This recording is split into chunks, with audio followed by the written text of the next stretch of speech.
over the hundreds of years was civil servants. So the ones with jacket and tie, the Right. handful that have what they call an established permanent post. Everybody else did not get pension, right? Okay. So the vast majority of working people, in other words, who did the roads, who worked on buildings, as construction people, who worked on estates, you name it, they got no pension. When they reached an age where they could no longer work, they had nothing to live on. If they didn't have children who were in the States or Canada or England to send some money for them, they're in trouble. They're in trouble. People were desperate and destitute. So the need for a pension scheme, a pension system was extremely important. That's the first thing that needs to be appreciated.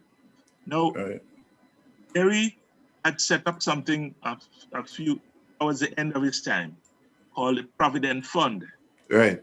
Problem with the Provident, it was only, first of all, for estate workers, I think, and some road workers. Let's put it this way, 2,000 people in Grenada, out of all the population, were entitled to it. Unfortunately, on March 1379, when we sent in the auditors, we couldn't find any money. So, the usual problem, right? So the Provident Fund was a bit of a joke. And in fact, at some stage, we had to, in a sense, take over responsibility for that, so that every worker, once they were registered with the NIS, would be entitled to a pension and to maternity leave in the case of women and blah, blah, and so on. Hold on, Carmen. I want to put that plug right there. Yes. So you just say that every worker, which means those before the April, right, of 83, will be qualified thereafter. Provided they made a minimum number of contributions. Right. They had to make a minimum number. I forget what the law says. Not a lot, but they had to make a minimum number of contributions, which would then entitle them to something. Obviously, if you made all of the maximum amount of contribution, then you get the maximum entitlement. Right. So that was basically how we tried to handle that. So the need for a pension was extremely important. And by the way, Gary recognized that too. In fact, just to give a little background, it's important, as I say, to start by pointing out that a country without a pension for the vast majority of its workers is a very serious situation, because people reach their 60s, 70s, 80s, 90s, and they're starving. They have nothing unless they have children or grandchildren who could look after them. That's really not a fair system. So the ILO, International Labour Organization, came into Grenada about 2 to 3 years before the revolution, in other words, during the last years of Gary, and said to them, look, you need an NIS. We have the technical expertise because we have advised and helped countries around the world to set up an NIS. We can help you with the technical stuff. Do it. Negotiations went on, or discussions, however you want to call it, between Gary and the ILO experts for a period of 2 to nearly 3 years. Nothing came of it. Each time, Gary had cold feet about setting it up. Not that he didn't want to, let me be very clear on that, because he obviously would have seen the benefit, for workers. The problem was that the wages, the level of wages in Grenada at that time was so low, so low. And the level of economic conditions of the country was so bad that it was, remember the NIS is based on, at that time, 4% contributed from workers' wages, compulsory deduction. Right. And 4% compulsory deduction from employers, right? And in the case of self-employed, they pay 6%, right? In order to get the same entitlement. That's the system. So therefore, when you take out 4% compulsorily out of workers' salaries, and their wages are already so low, incredibly low, and the economy in a bad state, and most people unemployed, 49% of the people unemployed. That is trouble. That is trouble. And Gary realized that that could be politically very, very, very dangerous. Okay? So that's why, even though I'm certain in my own mind that he would have liked to have set it up, as did his Minister of Finance at the time, George Hostin, They always pull back at the last moment each time and didn't do it. So revolution takes place now, and so the ILO come back to Grenada and they check me out in the Ministry of Finance. And we hold discussions, and then I take it to cabinet and we discuss it. And we decided that we have to raise the wages and the general conditions, economic and social conditions of people before we can take 4% out of their salaries. Right. I remember we were inheriting the salaries that people are getting from Gary time, right? Salaries didn't magically increase because revolution took place. We had to work to get people higher incomes by what we do with the economy.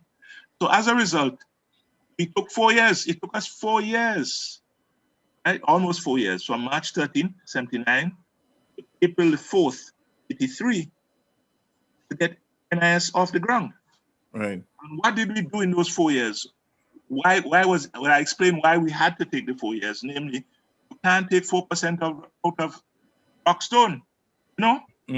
So, all right, so what we did was we say, right, we had a number of things we had in mind. For example, infrastructure.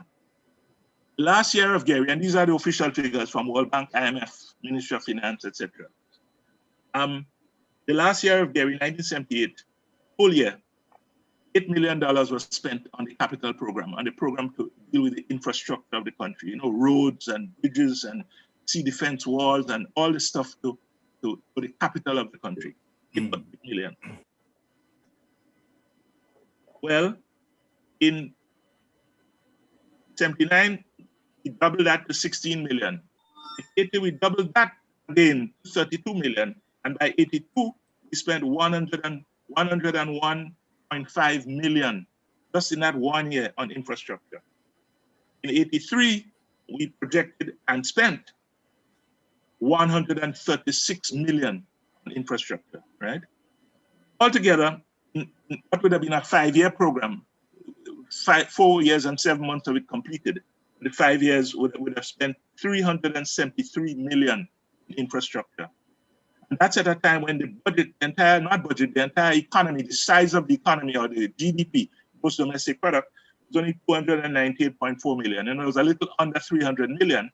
Yet we were spending on infrastructure 373 million in the 5 years. So understand, I give you those figures for a reason. That is why unemployment went from 49% down to 12%. Because you know, there are the naysayers who say, they make up figures and think, you know. The point is, you must be creating a lot of jobs if you're spending $373 million more than the GDP of the country in 5 years. 700 people were employed, Canadians were employed just on the airport. We had another set employed on Eastern Main Road Phase 1. We had people employed in the agro plant, making the nectars and the juices. We had employed on the asphalt plant. We had in the M&IB. I mean, we had housing construction in Telescope down in the south. Frequente area. We had up in St. Mark's as well as St. Andrews and so on. We had a whole lot of projects, right? So I made that point to say this, that not only did we raise the real wages and the social wage, I'll come back to those two in a while, but also when you have half your people out of work, what does that mean? It means almost every household have more people in it without jobs, but desperate for work. You know, in other words, maybe there's one breadwinner in the household. In some cases, none. Now, if all of a sudden you bring unemployment, not all of a sudden, but over a 4-year period, you bring unemployment down to 12%, it means that most people now have work, which means that each family now has 2, 3, or 4 breadwinners in the family. In other words, you have a lot more household income. This is separate from wages now. Right. So, for example, your wages might only go up by 5%, right? But the household income might go up by 200%. Because if you have 2 people working or 3 people working in the household instead of 1 or none, you see the point. Yeah. You have a 200-300% increase in household income, even though individual workers' income might only go by 5%. Right. 3% or whatever, right? So we were raising real wages as well as household income because of the massive expenditure on infrastructure, you have to hire people to do all this work. People to fix all these roads, to build 50 miles of farm roads and feeder roads and all that kind of stuff. So in 1970, I just give you the figures for wages now. Right.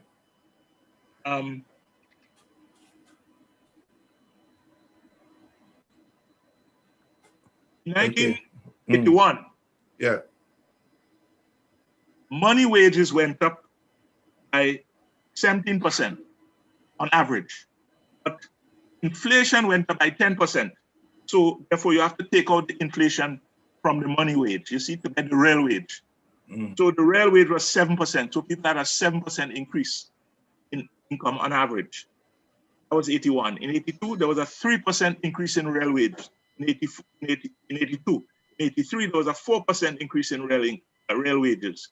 So each year, there was a modest but significant increase in the real wage on average of most workers. But as I say, in addition to that, you also had many more people in each household, in most households, earning income that weren't able to have a job before and therefore not able to earn income before. In addition to that, you now had a situation where people getting house repair, low-income housing, free milk, school meals, free school books and uniforms for the bottom 20% of children, 40% of children, free secondary education, free university education. Everybody who had qualified got scholarships, and so on. You with me? Yeah, we follow. We're following. Oh, right. Yeah, we follow. Went funny. Yeah. So as a result, you have all of that. So that at the end of 4 years, we were for the first time in a position to say, well, listen, if you take 4% income out of incomes that have risen so much, that's just money income, that's not counting real social wage, things that you didn't pay for, but you got, if you had to pay for it, you could count it as increased income. Right. And on top of that, you have all the extra people working and so on. So the time was ripe to start the NIS in April of 83. That's to explain why it took us 4 years, why we deliberately took 4 years before we set up the NIS. Now, the other thing to bear in mind is this, that when you, and just one thing, today, and today by today, I mean for the last 2-3 years, a little over 55,000 Grenadians are registered and contributing to the NIS. A little over 55,000. Now, you know the population of Grenada, so that's a huge amount of people. That's almost every adult. Right. Secondly, got you. As far back as 2 to 3 years ago, the assets of the NIS had reached a little over 1 billion Eastern Caribbean dollars. Wow. In other words, close to 400 million US dollars. Wow. Close to 400 million US dollars. Wow. So you see, this is serious business. Because remember, it's not just 4% that every employer has to pay, and 4% that every worker has to pay, and 6% that every self-employed person pays. But when you add that together, if you leave self-employed to one side, just workers and employers together, 4% for each is 8%. That means 8% of the entire salary bill, wages bill for the country, revenue of people for the country is going towards a fund which can be used for tremendous development of the country, investment for the country. And this is where we now come to a very important point that I want to make. The difference between spending on capital, i.e. investing, and just simply using money down the drain. In other words, as I had mentioned sometime months ago, if you take NIS money, as Herbert Blaise and his government did, pay salaries of civil servants. Once you pay the salary, that's it. Money gone for good. If instead you build houses and rented the houses, the rental income could pay the civil servants. Or if you sold the houses, money from the sale of the houses could pay the civil servants. In other words, it's the difference between have 100 heads of ears of corn, you eat all 100. Or you plant 90, you eat 10. You plant 90. Next year you have plenty more corn. Again, you eat a certain amount, you plant most of the rest. You eat in more corn the following year. That's investment. That's capital expenditure. As opposed to the part that you eat that same year, you get it, you pick it off the corn thing and you eat it one time. That's recurrent expenditure. And down the drain. That make you happy for the month that you use it, and that's it. You don't see it again. And the corn, when corn ripe, you have plenty more ears of corn now. So that's the difference between investing and just eating. Right. Between spending things on capital. Like, for example, when we build an international airport, it costs $191 million. Do you know how much money we have made from tourists that have come in the island in the last, forget the last 20 years, just forget the last 37 years. Let's take the last 5 years. Before COVID, the last 5 years. In other words, you get back the money multiple times. That's what investment is. Good investment, not foolish investment. Good investment means the money recreates itself plus more. It's like you plant the corn and you get back not only that same amount of corn, but plenty more than that same amount of corn. So that is what investing is all about. Now, when you have over $1 billion in assets, you know how much you could invest or you could transform Grenada with that money? If you don't go and spend the money to pay salaries or to pay off some debt that you shouldn't have gotten to in the first place. You following where I'm coming with this? Okay. Yes, I got you. Right. So therefore, for us in the PRG, it was always a question of two things. There are two sides to NIS. One, for the first time, overwhelming majority, in fact, every worker would be guaranteed a pension. And every woman who has a child who is pregnant will get a certain amount of maternity leave money. Remember, some come to an employer and the difference to make up the 3 months comes from the NIS. And then, of course, you have disability. You have other benefits, right? You have a number of benefits on the NIS, but of course, the single most important is pension. So that's one function of the NIS, a vital function for everyone who contributes, namely the number of different ways in which one is able to get benefits, including pension when you reach the age where you can no longer work. And the second side of NIS is that it is creating a huge pool of money for investment purposes, for building and rebuilding and expanding the productive capacity of the country. Right. And if you therefore use it that way, and don't you see the NIS is achieving two major objectives, giving people a sense of security, and at the same time, providing the basis for expanding the productive capacity of the country. This is a double benefit from the same money, a double benefit. Now, you defeat that if you go tinkering around and fooling around with it, right? Because if you do that, at a certain stage, you find you don't have enough money available for people's pension when they reach pensionable age. You find that the fund runs out of money in relation to the number of people who want to make, who are entitled to claims on the money for the pension and so on. That's the danger always of any government. And I want to be general. I don't want to get into party politics. So I'm talking in general. Any government, any part of the world that monkeys around with social security money, which is what they call it in America, social security, we call it NIS, does not in fact manage it properly, has that danger. Which is one reason when we passed the law in April of '83, we set up a board of directors and it has union representation on it. There's independent representation on that board. Right. And that is there for a reason. And monies cannot be spent without the approval. Well, I can't say monies can't be spent because if what you told me a while ago, which is what you would have heard, and if what you heard was true, then such removal of money in that way, if true, would be illegal. Yeah, it was printed in the newspaper, and the Yeah, well, a lot of things that's printed in newspaper and it's not I true. will send you I won't go there. No, but the actual board members spoke out about it. So Right. that's what make it authentic, that it was a true story. Okay, I understand. So that's Well, yeah. what we probably don't know, correct me if I'm wrong, is whether in fact the board members making us think about it led to some reversal of behavior.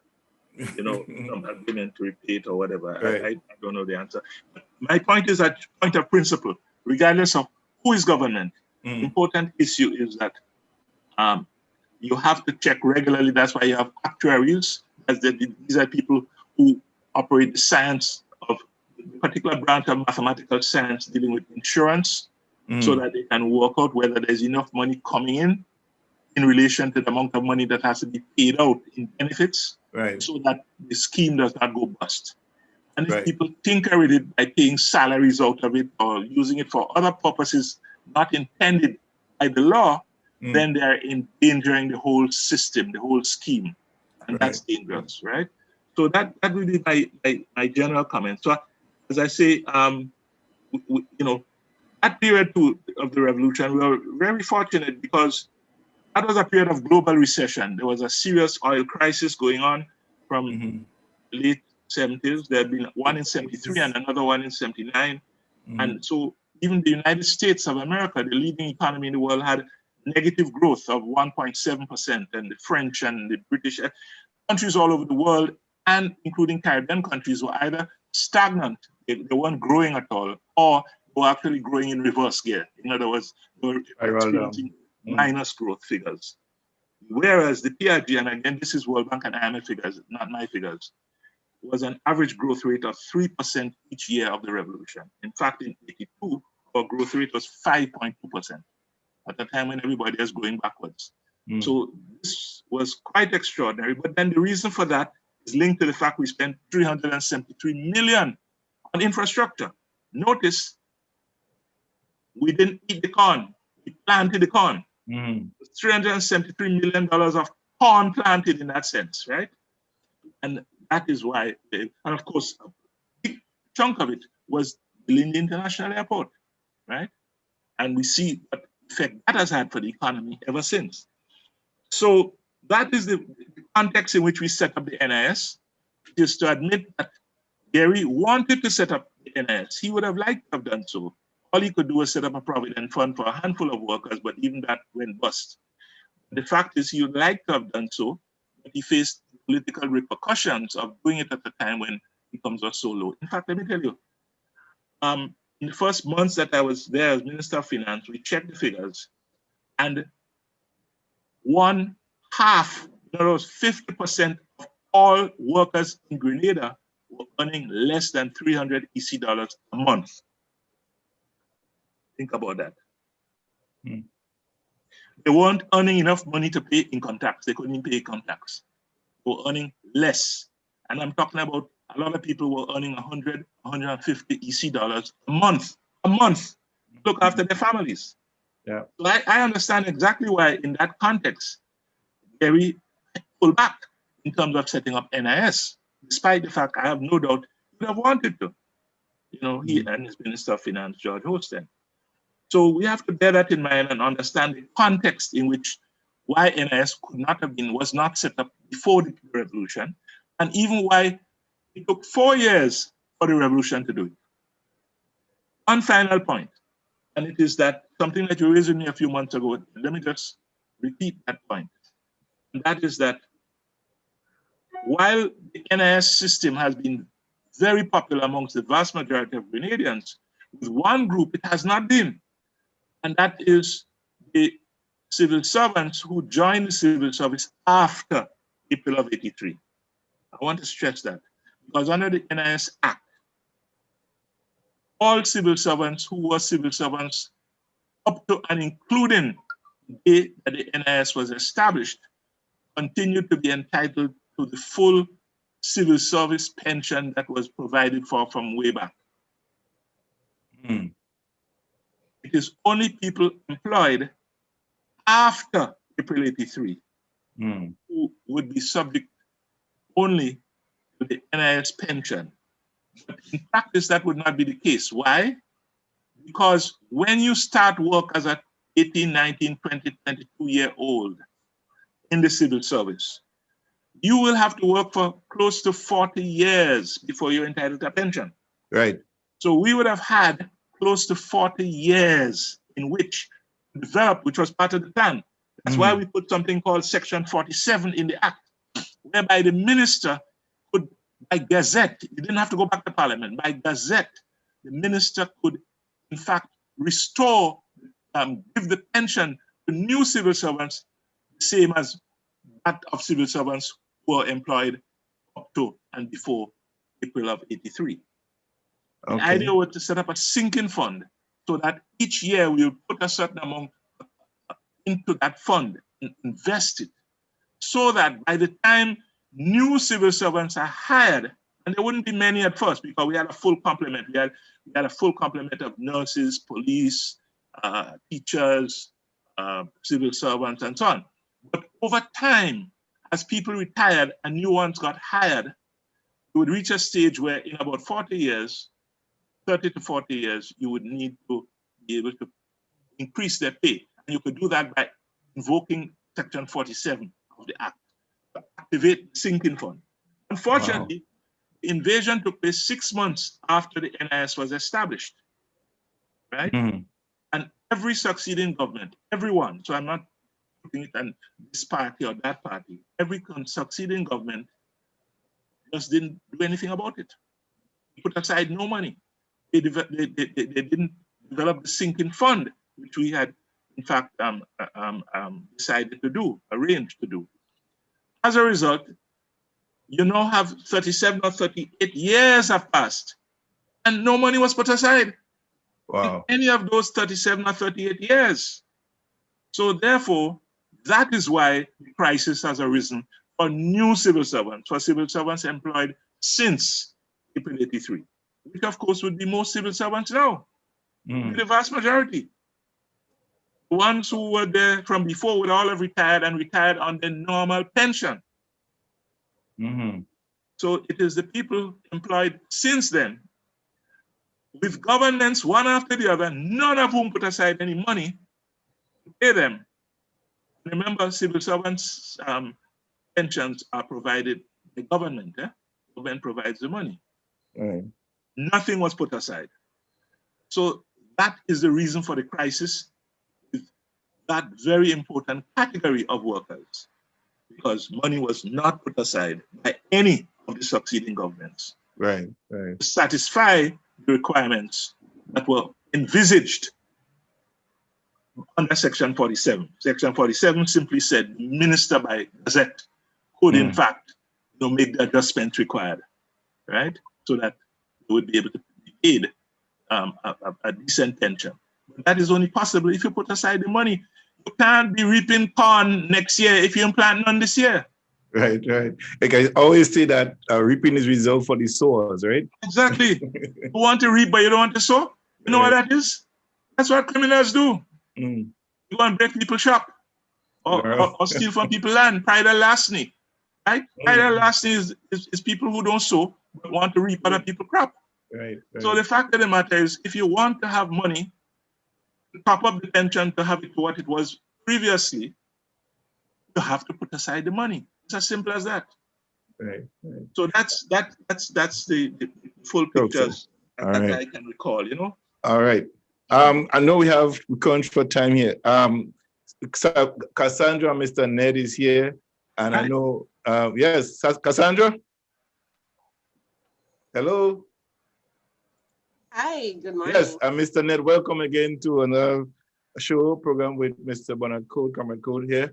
And my apologies to you, Cassandra. I was looking for Cassandra and the questions that you wanted to ask Bernard. However, I just realized another different name. So, Comrade Code, I don't think you need much research for those questions. I will let Cassandra ask you those questions. It's very simple question. I think it's just straightforward. Yeah. So my apologies for that. I saw it, but I saw that generation equality, but anyway, it wasn't under her name, so I didn't know. Right. That passed me by. Cassandra, good morning. Good morning, Hi, Sandra. good morning, Yes, Mr. so go Cole. ahead. How are you doing? Good morning, everybody. Right. Hey, how are you? I'm fine, thank you. And yourself? Pleasure to see you too. Right. It always is. All right, Sandra, you go ahead. Yes, well, we want to start off again because what has happened over the last year, well, almost 17 months, is that there has been an interest in constitutional issues, especially because the pandemic has us locked down and people are showing more interest in what is happening. And over, we keep hearing that the Constitution is not legal, it was not legal, and there are a lot of debates around different aspects of the Constitution. So understanding that the Constitution is built upon the preamble, what we would like to get from you, because you were part of the contingent who went to the UK, is what was the national attitude around the quest for independence from the public and the contingent when you guys were heading there? What was the attitude from around that time, around Grenada actually gaining independence? That's one of the questions. No research for that. One of the other questions is the preamble, understanding that is the foundation of the Constitution. If you can provide some background on the preamble of the Constitution, its founding principles, like the belief in God and spirituality, and how these principles affect the preamble, and what were the discussions in the room around its content, that's the preamble, and were there any discussions within the contingent to change any of the contents of the preamble? Could you read the preamble again for me? You're talking about something that happened to me 57 years ago. The memory not that good. I remember it broadly speaking, but I don't want to miss any important clauses. Yes. Dave, you want to read the preamble? Yes, please. Maybe I can help. Yes, sure. Go ahead. The preamble to the Grenada Constitution reads as follows. Whereas the people of Grenada have affirmed that their nation is founded upon principles that acknowledge the fatherhood and supremacy of God and man's duty towards his fellow man. B, recognize that inasmuch as spiritual development is of supreme importance to human existence and the highest expression thereof, it is their aspiration to serve that end with all their strength and resources. C, whereas the people of Grenada firmly believe in the dignity of human values and that all men are endowed by the Creator with equal and inalienable rights, reasons, and conscience, that rights and duties are correlatives in every social and political activity of man, and that while rights exalts individual freedoms, duties express the dignity of that freedom. Whereas the people of Grenada express their respect for the rule of law, and since moral conduct constitutes the noblest flowering of their culture and their plural heritage, regard it as the duty of every man always to hold it in high respect. E, whereas the people of Grenada reiterate that the ideal of free men enjoying freedom from fear and want can be best achieved if conditions are created whereby everyone may enjoy his economic, social, political, civil, and cultural rights. Whereas the people of Grenada desire that the Constitution should reflect the above-mentioned principles and beliefs, which represent those high ideals upon which the nation is founded, and make provision for ensuring the protection in Grenada of fundamental rights and freedoms. And Section J of the preamble goes on to say, now therefore, the following provisions shall have effect as the Constitution of Grenada. Cassandra, you really wanted me to remember that from 57 summary, years ago? The Constitution, the preamble speaks to an acknowledgement, the supremacy, and the fatherhood of God. Yes. It speaks to the recognition that of spirituality, the relationship with that God, and that you should use your resources, all your resources towards that end. The belief that all rights came from our Creator. There's a fundamental belief in the rule of law. And the kind of Section E gives you an assessment of the kind of development that is the vision for development of Grenada. So it speaks about economic, social, political, civil, and cultural rights. And that is interesting in perspective in when we look at what has been traditionally portrayed to the Grenadian public as what development is. You hear about development and then you hear about the economy. But the vision, the broad vision says that, you know, Grenadians are in fact interested in their cultural, social, political, civil, and economic rights. And then it says what the Constitution should do. Section F speaks to the Constitution providing for the protection of fundamental rights and freedoms.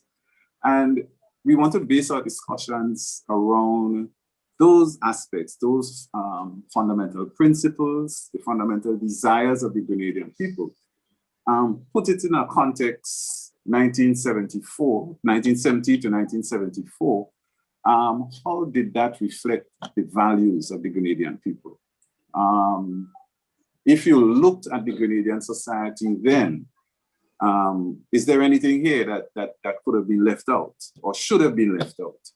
And that is where we want to direct the discussions this morning. And over to you, Bernard. Well, first of all countries in the world except Britain have written constitutions. Bernard, you there? Yeah. Can you hear me? Can you hear me? I'm hearing you. Okay. Yeah. All countries in the world, I think the only exception being Britain, have written constitutions, and Britain has a kind of semi-written constitution. It's really written in the form of several different laws and so on, plus conventions and whatnot and whatnot. Let's deal with everybody else, which is everybody but one. They have constitutions and they all have preambles, whatever the particular title of it. And they all capture the philosophy of that country and that people. They try to cover philosophy. So Grenada is no exception.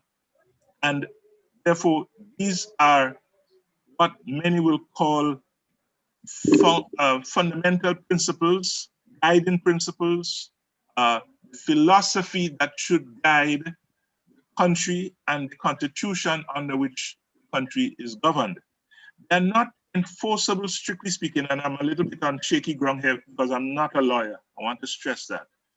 But my understanding is that you cannot point to something in the preamble and put a quote and say, this section of the preamble hasn't been carried out, so therefore we ask the court to enforce it.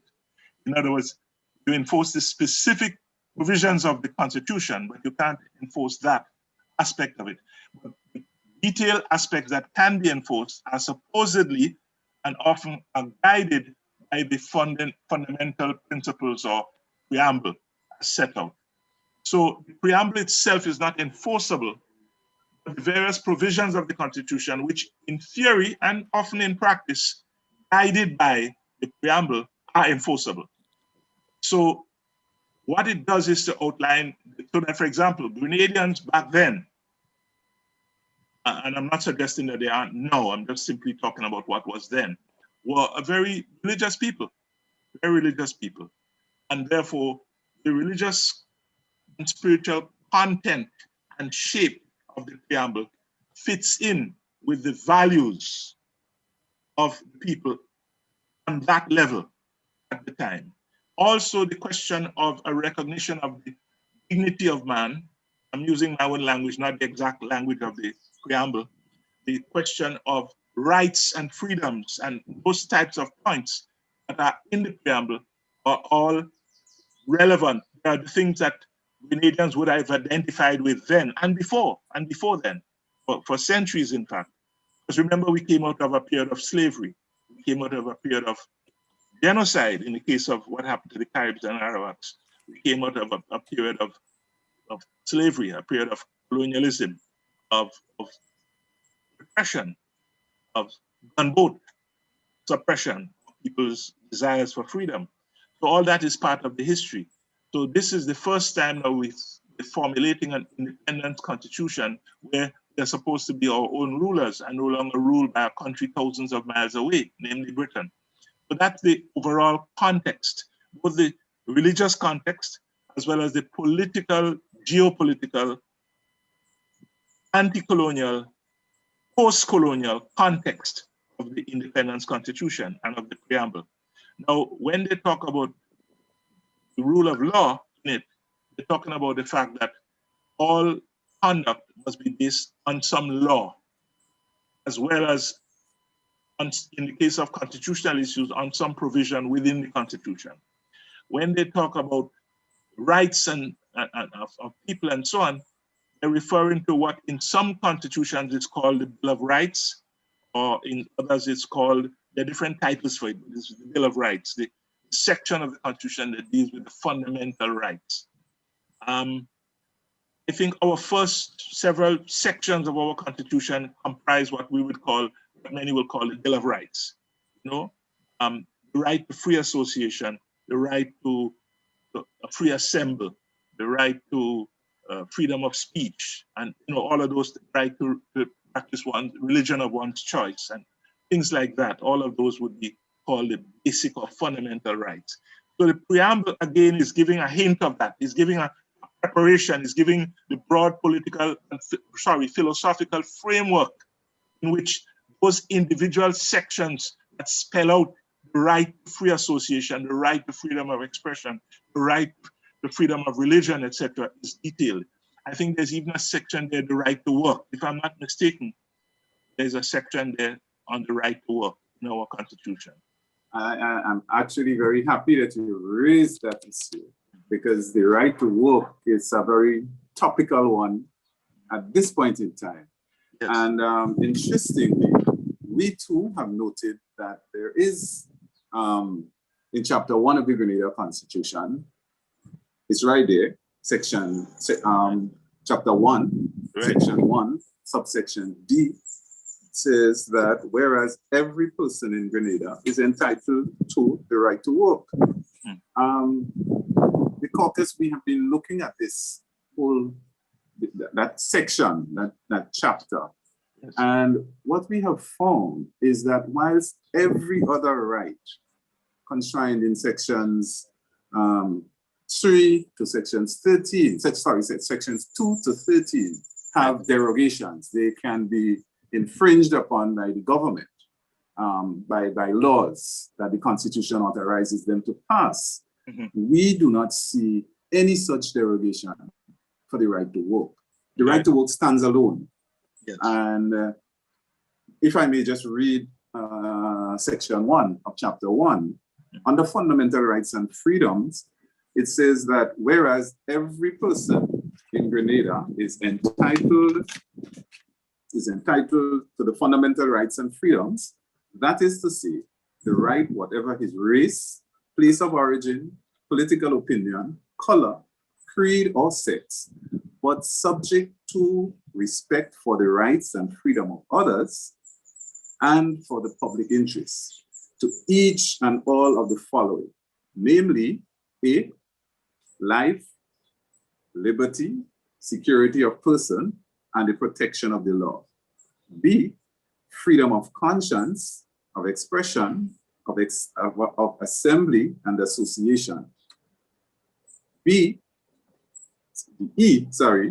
Protection for the privacy of his home and other property, and from the deprivation of property without compensation.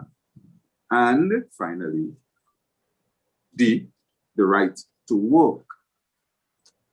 Right, two things on that. Firstly, if I recall correctly, subject to correction, but I think I'm right, no other Caribbean, so-called English-speaking Caribbean, former British colony Caribbean country has that clause in their constitution. Grenada is the only one that has the right to work in it. Okay? The independence constitution. Now, if anybody has done it in a constitution they drew up after the independence one, replacing the independence one, I don't know for sure. But all the independence constitutions, I think Grenada is the only one that has the right to work in it. That's the first observation I want to make. The second observation, well, there's more than one observation. The second observation is not on the right to work. I'll come back to that. I should point out that Grenada is the first constitution. Remember, we are the first one to get independence after Jamaica, Trinidad, Guyana, and Barbados. Now, in their constitutions, the British had a system. I don't know whether the British did it on their own or whether the Caribbean politicians from those other countries are responsible. I don't know. I wasn't there. But all I can tell you is this, that, for example, if you were a Jamaican man and you married a non-Jamaican woman, the children were automatically Jamaican citizens. But if you were a Jamaican woman and you married somebody from another island, the children are not Jamaican. Same for Trinidad. Same for Trinidad. All of them, they didn't have equality of treatment between men and women with respect to the rights of citizenship of the children of such a marriage. Now, interestingly, when Gary went, when we were all together in the Constitutional Conference, he said, look, my Governor General, meaning Dame Hilda Bino, has instructed me, don't come back home unless we don't have this stupidness. It have to be equal. If a Grenadian woman marry a man from St. Vincent or St. Lucia or whatever, the children are automatically Grenadian. So, interesting that Gary announced in the meeting that he was under orders from his Governor General. Don't come back to Grenada without that clause being put in. So I just mentioned that in passing. But you have spoken to the very crux of the engagement today. This is the anecdotal. So the woman thing, you see, the woman thing is useful there. Eh? Yeah. It is absolutely so. Because I have always said that with the issue in terms of the feminist rights, etc., that Grenada is different. Grenada has been different for a number of years. Yes. You know, we just different. But it speaks to the very core. It is that kind of anecdotal data, the story behind what has happened, that we really want to bring to the fore as we try to really understand the context, as we try to put this preamble into context. How does it actually represent the Grenada that we have today? I'm with you. And because there are a number of challenges to the Constitution. Some say it wasn't passed in Parliament. It's an order and that from the monarchy, and that we are in fact subjects, etc. But my question would be that if the foundational principles every Grenadian can identify with, and it means something to you, then what it is in that document that we are actually, we're coming up against? What is it we're not happy with? So let me answer your question in two parts. The first part dealing with your right to work thing, and then the wider issue that you're now raising, which is extremely important as well. On the right to work one, and what I'm going to say about that relates also to your last point. Courts have thus far ruled that, and I'm putting it in my words, not the court's words, but essentially that's what they're saying. The right to work in our constitution is not enforceable, it is aspirational. In other words, the courts have said, listen, when you put the right to work, who is supposed to enforce that? Is it the private sector? Is it the government? Where's the money to come from? Do they have enough taxes? In other words, is it practical?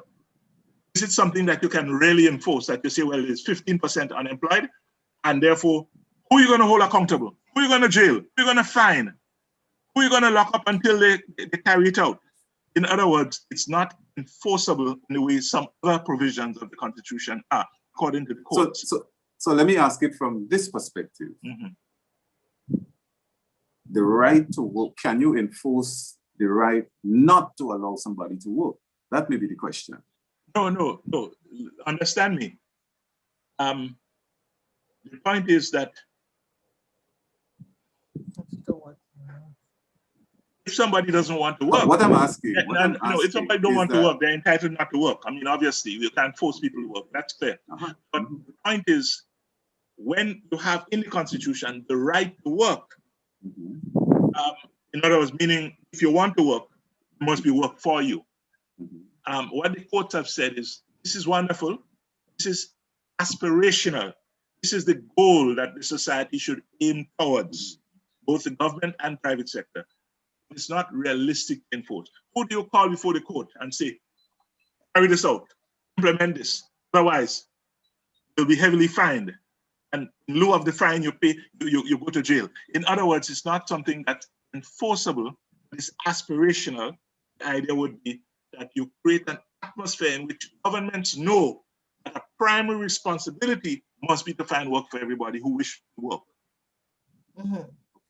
But, and I've heard that said, I've heard that analogy being made to the preamble, that the preamble is in fact not enforceable. That's true. That is true. No, but I want to ask the question. Sorry, but stick up in. What is enforceable are the specific provisions of the Constitution that have been derived from the preamble. Well, I want to take it a little bit deeper. And I want to look again at section F of the preamble. Right. And if I may read it again. Sure. Whereas the people of Grenada desire that the Constitution, and that is the final instruction to the Constitution coming out of the preamble. The people of Grenada desire that the Constitution should reflect the above mentioned principles. So all the God, the spiritual relationship, the rule of law, all of those things. Your Constitution must first and foremost, it must reflect those principles. My understanding of a reflection, mirror image. So I look at the Constitution. If I look at it upside down, I'm going to see God, Creator. I'm going to see the rule of law. I am going to see economic, political, social development, dignity, human values, etc. And that's a direct instruction from the preamble. So in the interpretation of the very body of the Constitution, the preamble has to be, in fact, reflective. Okay, and if I may just finish. So it says, desire that the Constitution should reflect the above mentioned principles and beliefs, which represent those high ideals upon which the nation is founded. And the second instruction, make provision for ensuring the protection of fundamental rights and freedoms in Grenada. So the first instruction to the Constitution is that you must reflect those values, wherever, however you try to interpret the Constitution. So the Grenada Constitution, in my view, it's been what we're discussing in the Constitution, in the caucus, sorry, cannot be interpreted absence a creator, right? Because it is a direct instruction. So, and if I may, Dave, as it relates to the right to work, I took another look at it, and my interpretation is that all of the other rights that the Constitution says that we are entitled to as citizens of Grenada, the Constitution provides provisions for derogations. Except the right to work. Could it be possible that the right to work is sacrosanct, therefore there's no derogation, no possible derogations for the right to work, especially if you want to work? And while I understand the angle that you looked at it, can the court also interpret it that way? Because I don't, and that's why we asked, about the discussions that were held when the contingent went into the UK. No, I just see it as sacrosanct. I don't think it's coincidence or it's a mistake. And if it is something that has to be changed, was that a suggestion that was mentioned by the group of individuals who were there accepting the Constitution on our behalf? A very important question that you're asking. But we have to bear in mind a number of things. Something may be sacrosanct, but not enforceable, because that's the key issue. Is it enforceable? Bear in mind something else too. As you pointed out a while ago, every one of the rights, except that one, has, as you say, derogations. In other words, you have freedom of speech. But if you shout fire in the middle of a film in a cinema, jail for you. If you call somebody a thief and the person, you have no evidence that the person has stolen, you're in court for that. If, in other words, there are a lot of different things. For example, health issues. Basically what they're saying is you have the right for free assembly, but if you use it to cause a riot, jail for you. So in other words, every one of the fundamental rights and principles, except the right to work, as you pointed out, we have something that says, however, under these conditions, laws can be passed that will take away some of those rights in certain specific circumstances. So they're not absolute rights. They're not absolute. They're aspirational too, because they come under the preamble. They're the things that you would like to do ideally. But the guiding principle is this. You don't want people to have the freedom to hurt other people. Nor do you want them to even have the freedom to hurt themselves. For example, suicide in many countries is illegal. Suicide, you know, to kill yourself is illegal, and they'll even prosecute you in court if you fail to succeed in your attempt at suicide. Not all countries do that. Other countries realize that's a health issue. That's a mental health issue. There are many countries that it's a criminal offense to try and kill yourself. But the only point I want to make here is therefore that even the issue of all of these things, what leads to the derogation from them is whether the enforcing of them goes so far that you're endangering other people, like shouting fire in a cinema, crowded cinema. You're endangering the life of other people.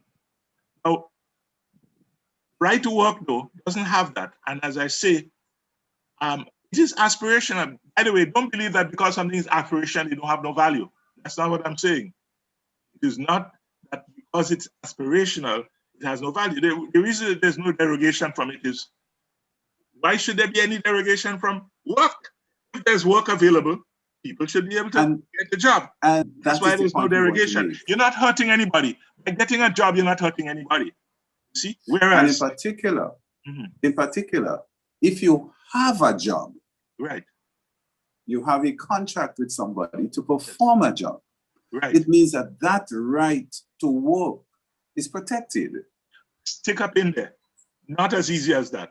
Well, it's protected by the contract that you have.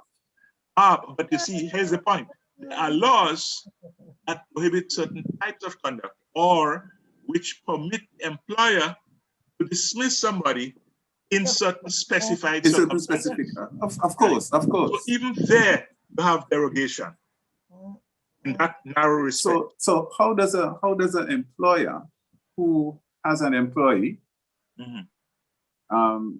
and we're referring to the particular context of the COVID-19, you have work, you've been working for years, 10 years, 5 years, 3 years with the employer. He's satisfied with your performance. Right. And he says to you that you have to take certain actions. Yes. And it's outside of the contract that you have to know. Yes. And you say that you don't think that you want to do that. Right. What happens? Well, I'll tell you. If you check the Constitution carefully, and that's true of all of these constitutions, not just Grenada, you will notice that under the provisions for states of emergency, however called, not everybody calls it state of emergency, but it amounts to that. With respect to health, if there's an epidemic, if there's a situation that endangers society as a whole or large sections of it, the health authorities are empowered to take a certain number of actions. And even in a country like America, you can't go to school unless you take certain injections. We will not let you go to school. That's a country where you have a lot of people that don't like this injection thing at all. Whether it's for polio, whooping cough, yellow fever, smallpox, whatever. They ain't taking it. But they can't go to school unless they take it. So that a law. So that is one of those derogations from absolute freedom. Because here's the point. You're not only endangering yourself and or your children, you're endangering the whole society. By the way, in Pakistan and in northern Nigeria, in both those countries in recent years, people were not taking the polio vaccine, even though there was polio in the place. They had gotten rid of polio for years before. The whole new generation of people had grown up without taking the injection. As a result, the thing spread like wildfire, and people were, it was causing havoc, in terms of people born with all sorts of deformities or acquired the deformities in the process of early childhood and so on. Because their position was that this thing is a white man's trick, right? Get rid of Black people and so on. And in the case of Pakistan, get rid of Muslims. Wouldn't take it. And it took a long time and a lot of people becoming deformed or dead before finally they agreed to take it. Legally they were always supposed to, because despite all the freedoms, all governments and all constitutions make provisions for enforcement of certain health provisions, provided the court is satisfied. This is crucial. Provided the court is satisfied that the measures being adopted are not for political repression purposes, but for genuine health reasons that could endanger the lives and the wellness of the population as a whole or large sections of the population. A very important distinction, because there are a number of governments in the world that are using COVID as an excuse for repression. We know that. Yes. So that's why I say the courts would have to decide, right, whether the measures being taken are in fact genuinely to protect the health of either everybody or many of the people of the country. So even in areas of health, there are these derogations. And you are correct when you said that the Constitution does allow for derogations in the interest of public safety. In the Grenada context, we are particularly concerned that all governments have declared a state of national emergency. So we are under a state of emergency. And if we are guided by the directions of the Constitution, under the state of emergency, there are only particular, very specific laws, very specific provisions that can be derogated. Section 14 of the Grenada Constitution says to you, in summary, that in the event of a state of emergency, the Parliament can pass laws to derogate to one or the other rights, either the right to personal liberty or the right from freedom from discrimination, one or the other.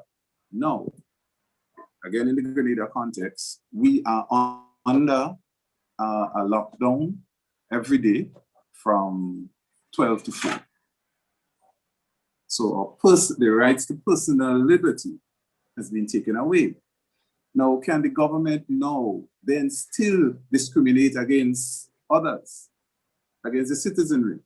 Because the right to work can be, in fact, derogated if you say that if government has the right to pass a law that would discriminate for whatever the reason, you can take away that right to work. You can say, because you have not done so, you're not able to work, because you're not qualified to do X, Y, Z. We had a law at one point in time that policemen were supposed to be 6 feet tall. That was a law. So if you're 4'10", or you're 5 foot, or you're 5 foot and 9.5, you just can't be a policeman. And that's it. But that was allowed under the public service rules and regulations. As in colonial days. Those were in the colonial days. Now, how do we grapple with the reality that if it is that we are being governed by this Constitution, the Constitution has set out the principles, it has in fact prescribed the actions that you're going to take. And we see that the government is not following the prescription. And if as citizens we understand that it is the process in the Constitution that protects us as citizens, Well, the fact of the matter is, as I said to you a few months ago, all issues of constitutional challenge, that's why we have courts. That's why we have courts, right? No, you may not always agree with the court rulings. You know, that's a fact of life all over the world. But that's the arbiter of disputes, legal or constitutional disputes, are the courts. And they're the ones that will rule. For example, they will look at some provision made under a state of emergency and decide that, look, emergency for health reasons, and say, this does not meet the criteria. And so we strike it down. But what the government is doing is illegal, and they'll force the government to stop doing it if the court believes that that provision is not genuinely required for the purpose of safeguarding the health of people. If on the other hand, the court feels that it is necessary, and they say, yes, it's lawful, it's constitutional. So the courts decide these issues. You said the word. So the courts are in fact interpreting the Constitution. Absolutely. And the laws. So, and the laws. And the laws. Yes. Yes. By the way, that point that Sandra made, following up on yours about the right to work, I don't think I've fully answered, Sandra, I don't think I've fully answered your point on that issue of and I have been instructed to tell you that you should fully answer, Cassandra. I have. I'm glad about that. I'm glad about that. I wasn't sure about that, you know. Yeah. But that was my concern, you know.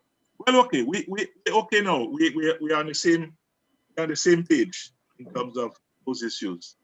Yes, John, and I see you're anxious to.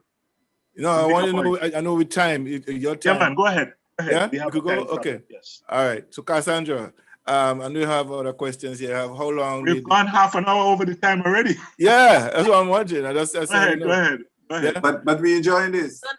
We don't necessarily have to delve into the questions, Sheriff, because I really want to take the time to go through it so that we have recorded history as to how the Constitution is interpreted. So we can take our time. We don't have to rush through it. Sure. So for me, I just want to stick to the whole context of the COVID, the COVID pandemic in Grenada and the issue of the mandatory vaccine. Okay, hold on a second. We could ahead. go up to about 12 o'clock. Right? Oh God, I don't know if I can make as far as 12. No, that's 10 to 12. Yeah. Say 10 to 12. 10 that's to 12. another half an hour. Yeah. Yeah. All right. Go ahead. Okay. Go ahead, Sandra. Yes. So in our Employment Act, it says the following do not constitute valid reasons for dismissal or the imposition of disciplinary action. An employee's exercise or proposed exercise of the right to remove himself or herself from a work situation which he reasonably believes presents an imminent or serious danger to life or health. And I'm mentioning this because there have been serious concerns about the AstraZeneca vaccine that's been promoted in Grenada. There are a lot of issues, not just here, but across the world about its ties to blood clots. And some people are seriously concerned that our government has not given us the option to get any other vaccine for whatever limitations they may have. So how does that within the Employment Act tie into the Constitution and our right to not accept it, and then the employer's right to protect our public interest? Because that's what you're hearing. A lot of the attorneys are saying that the employers have the right and the government has the right to implement these regulations in the interests of public health. But what about the interests of the individual's health? Right. I have concern in that this is an emergency use cocktail. I'm not even going to call it a vaccine because it has not received FDA approval. It's just an emergency use cocktail. So we have concerns about the implications it may have on the health of different vulnerable groups. We have asked questions of our health officials, what is the data around individuals who are of childbearing age, both male and female? What are the health implications for pregnant women? What are the health implications for the elderly? Right. And we are not getting sufficient information, but here you're hearing our Prime Minister abrogating his constitutional responsibility, because that is what it is. We elected him and his cabinet to protect our fundamental rights and freedoms, and he's sitting in the public eye and the public domain and saying, well, the employer has a right to do what he wants or she wants. And I'm listening and saying, no, but you're abrogating your constitutional responsibility to me. You have the responsibility to ensure that my fundamental rights and freedoms are protected. And protected from infringement by the private sector, infringement by investors, and infringement by your government. And he isn't doing that. So you have people who have been fired. Again, the right to work. You have people who've been threatened. You have students now who have been told by their education institution that you are not welcome on the compound if you're not vaccinated. How does what the Constitution says and what the law says ties into this whole conversation about the right to work? These are crucial questions and very topical, not just in Grenada, worldwide, including in America itself. Let me start by telling you this, that I come from a background of great skepticism to injections and vaccinations. Even though as a child, of course, I took all the different ones, you know, for polio, for this, for that. I took yellow fever, smallpox, you name it, I took it. And you know, you get a fever for a few hours or a headache and so on, the usual side effects, and then that's it. And you're protected, measles and so on. So we are used to doing vaccinations back in the day as children.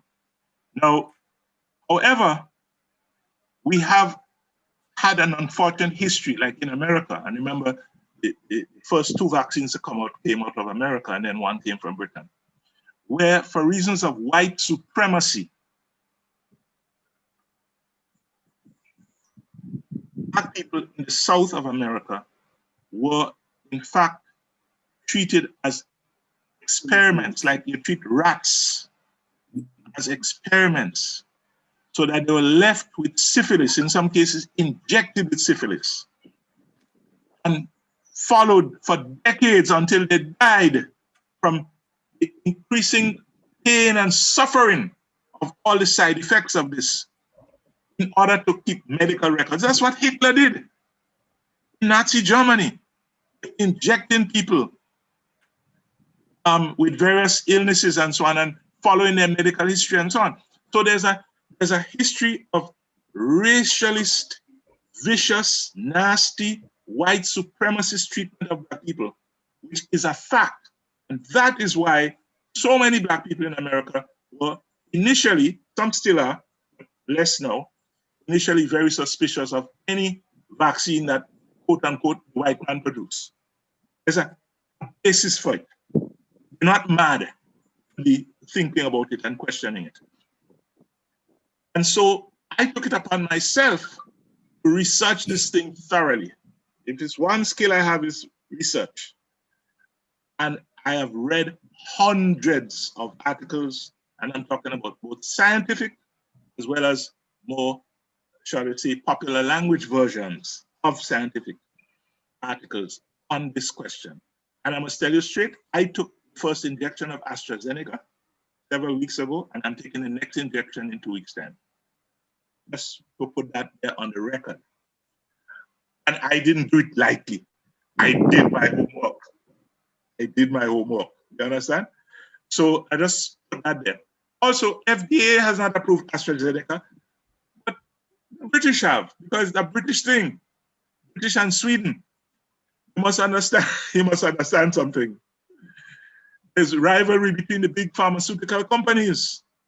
So when AstraZeneca come out, and they found that there were 30 cases of blood clot out of 17 million people who were injected, suddenly this became world news. And I will bet any amount of money that certain pharmaceutical companies, I didn't call Pfizer name, I didn't call Moderna name, I didn't call nobody name, I'm not calling nobody name. All I'm saying is there are rivals that I don't rule out. I don't rule out that these rivals, or somebody linked to the rivals, or somebody supporting the rivals, may have been responsible for some, if not all, of this worldwide publicity to give AstraZeneca a bad name. Now, we don't support AstraZeneca. I mean, not on nobody's side. Just life experience tell me, when all of a sudden one thing getting a bad name, because 30 people out of 17 million experience a bad result, and then when you check it out, people who don't get the injection, more than 30 get in the blood clot. In other words, There's no real evidence. There's a coincidence that,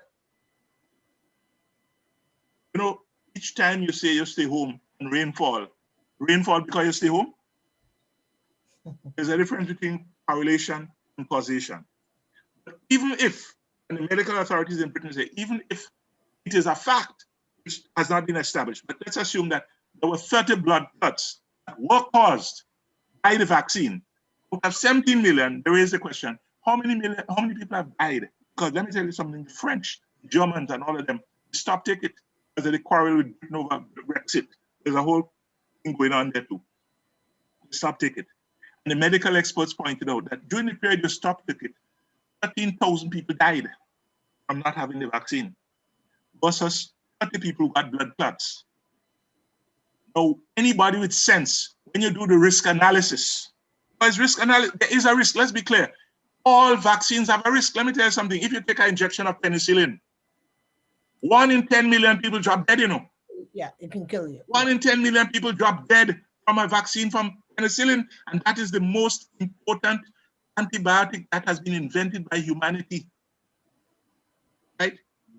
Penicillin has saved hundreds of millions of people's lives, yet 1 in 10 million. That's why doctors, when you go there and they ask you, have you ever had penicillin before, or penicillin-derived antibiotic? And if you say yes, then they feel it's safe to give you that. Or if you don't know the answer, or you say no, what they do, they're supposed to rub your skin, kind of create an abrasion, put a tiny amount of penicillin, not enough that could harm you. And if your skin start to show signs of what you call it, irritation or something. You get some sort of bad reaction to it. You know, they're not giving you antibiotic with penicillin in. They give you a different kind of antibiotic. Yep. That's to stop the 1 in 10 million. The point I'm making is that even a vaccine that has proven itself over decades as saving tens of millions, if not hundreds of millions of people's lives, does still kill 1 in 10 million or 1 in whatever number of million. So therefore, let's be clear, all vaccines have risk. Anybody that tell you that they don't have risk, they're lying to you. They have risk. The question is, what is the risk of you being seriously hospitalized or dying from COVID-19 versus the risk from taking, whether it's the AstraZeneca, Pfizer, the Moderna, the Johnson & Johnson, whatever vaccine? That's what you have to weigh up. There is a risk when you leave your home and say you walk into St. George's Market to buy some food. A car might knock you down. There's a risk. So if you take that risk too serious, you're staying home for good, you know, you're going nowhere. You'll never go. So I only make that point to say that we have to be very careful about it. That's a general point now. The specifics that Sandra has asked were very important questions. Let's put it this way. If you're a worker in a hotel or a restaurant or someplace connected to the tourist industry, I've just given one example. By the way, that's an issue up here in Jamaica too. That's an issue in Antigua, issue in Barbados, and so, you know, throughout the region and in other parts of the world. And you decide you're not taking the vaccine. Your individual right to decide not to take the vaccine. And nobody can, and not supposed to legally, hold you down and force you to take it. But to go to work in a situation where you may be asymptomatic, you may have the virus but not showing any signs of it, and infecting other people, both other workers who have taken the vaccine, and through infecting them, infect their families back home and they go home every day. Not to mention tourists. You are, in fact, taking action that's affecting other people's lives. Carrier. Right? And the Constitution is very clear on that, you know. That's what the thing about you can't shout fire in a crowded cinema. It's the same principle. In other words, the individual rights are abrogated if there is reasonable grounds. The courts determine that. Are there reasonable grounds to think that you're endangering other people's life or welfare? That's how you have to look at it. And I take it out of politics. I'm not interested in who is government, who is not in government. I'm only interested in this. You have your individual rights for as long as those individual rights do not impinge on other people's. You are free to say whatever you want, provided you don't shout fire in a cinema, a crowded cinema. You are free to But say that whatever brings you us- want, provided you don't libel other people or slander other people. Sorry. Sorry. Yeah. Sorry. That brings us to a very fundamental question. And we have to differentiate now between what is perceived to be the rights of the individual person, Yes. as opposed to the rights of the public. And herein lies the dilemma that we have. Yes. Under normal circumstances, Yes.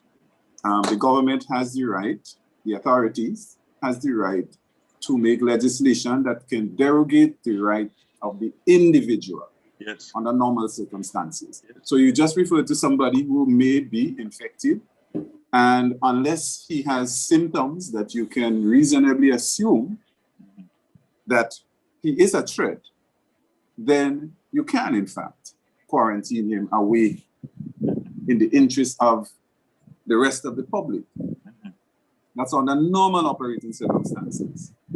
The situation now, by virtue of our government having declared a state of national emergency, you're no longer there. The Constitution directs that it is not the right no longer of the person that is being derogated, but you are in fact declaring a state of public emergency. Section 18 of the Constitution defines that emergency.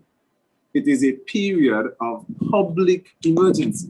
And under this period, when declared, the government can only now derogate the rights of the public. And that is separate and distinct from the person. So under Section 17 of the Constitution, the rights to liberty, Section 3, you are allowed to say to people that you cannot leave your home. And that's law. That is accepted. You are allowed to say that I can apply discriminatory measures to the entire population, and that is allowed. But what is clear, and that is where the dilemma is for us, is that it is either the right to personal liberty that can be derogated, or the right to freedom from discrimination. Our government has done both. Listen, I'm not a lawyer, but I strongly suspect that lawyers and courts would have no problem with that. They would not interpret it the way you do. That's my suspicion. I stress I'm not a lawyer, right? In other words, I think in the context, Well, the interesting thing, the interesting thing is that the directions in Section 14 is clear. And it says, if I may read again, Section 14 says, nothing contained in or done under the authority of a law enacted by Parliament shall be held to be inconsistent with or in contravention of Sections 3 of the Constitution, which speaks to you notice the or. protection Or there doesn't mean of one fundamental. or the other. You notice the or that you just mentioned there does not mean one or the other. There are times when in English, when you say or, it don't mean it has to be either one or the other. In other words, it's both. Even though the word or comes in between the two phrases, it's still both. Yeah. See? So be careful about that. Well, we definitely have to look at that, because my modern day interpretation of the English says to me that it's either or. Check a lawyer on that. You're gonna win that one. Check a lawyer on that. You're gonna win that one. I had that question one time, similar to that, when I was doing the kind of constitutional law. Right. And that same question came up in the class. And I said, well, I could choose one. He said, no. It doesn't mean that. Yes. You can use both. It applies both. English is a funny language. English is a funny language. Sometimes or between two things means one or the other. But sometimes the or between it means you could choose this or you could choose that. You could choose either or you could choose both. It doesn't mean one or the other. It means both are options that are available to you. So sometimes it means one or the other. Other times it means one or the other, meaning you can choose both if you want. That is the funny thing about English. English is complicated. And that's why, by the way, there's a law dealing with the interpretation of laws, Yes. which is one of the first things that lawyers are trained to do. And when a court is deciding on these things, the court itself goes back to how To the law is to original be interpreted. context. Yes, All the of that. original. So that's why Yeah. I'm very careful to keep out of that. I'm not a lawyer. It's not my training. Well, definitely, we have to engage the language experts on this one, because for us, it has been confusing. Mm-hmm. And we see in our minds that the actions of our government is going contrary to what the directives are. And none of the legal people at home have addressed this issue in any way. So again, today, the language experts is who helping us, not the legal people. You want to put me in trouble. Yes. It's interesting.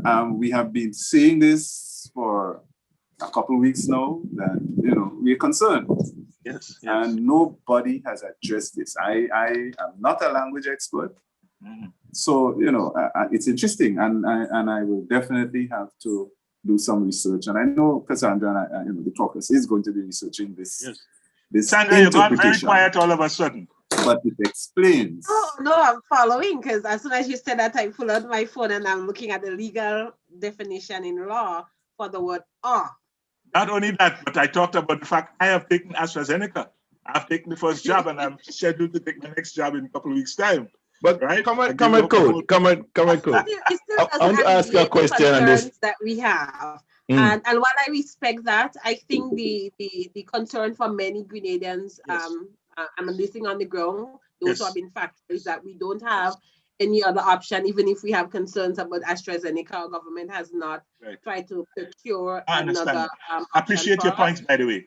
Yes, there's and an then inadequate data, information. Yes, the data for us is not clear. It's not clear, and our health officials are saying that. So there are concerns, and while I'm not an anti-vaxxer, and because I vaccinate my kids, I'm vaccinated. I think for many it is a wait and see game, and let me get more data and see what happens.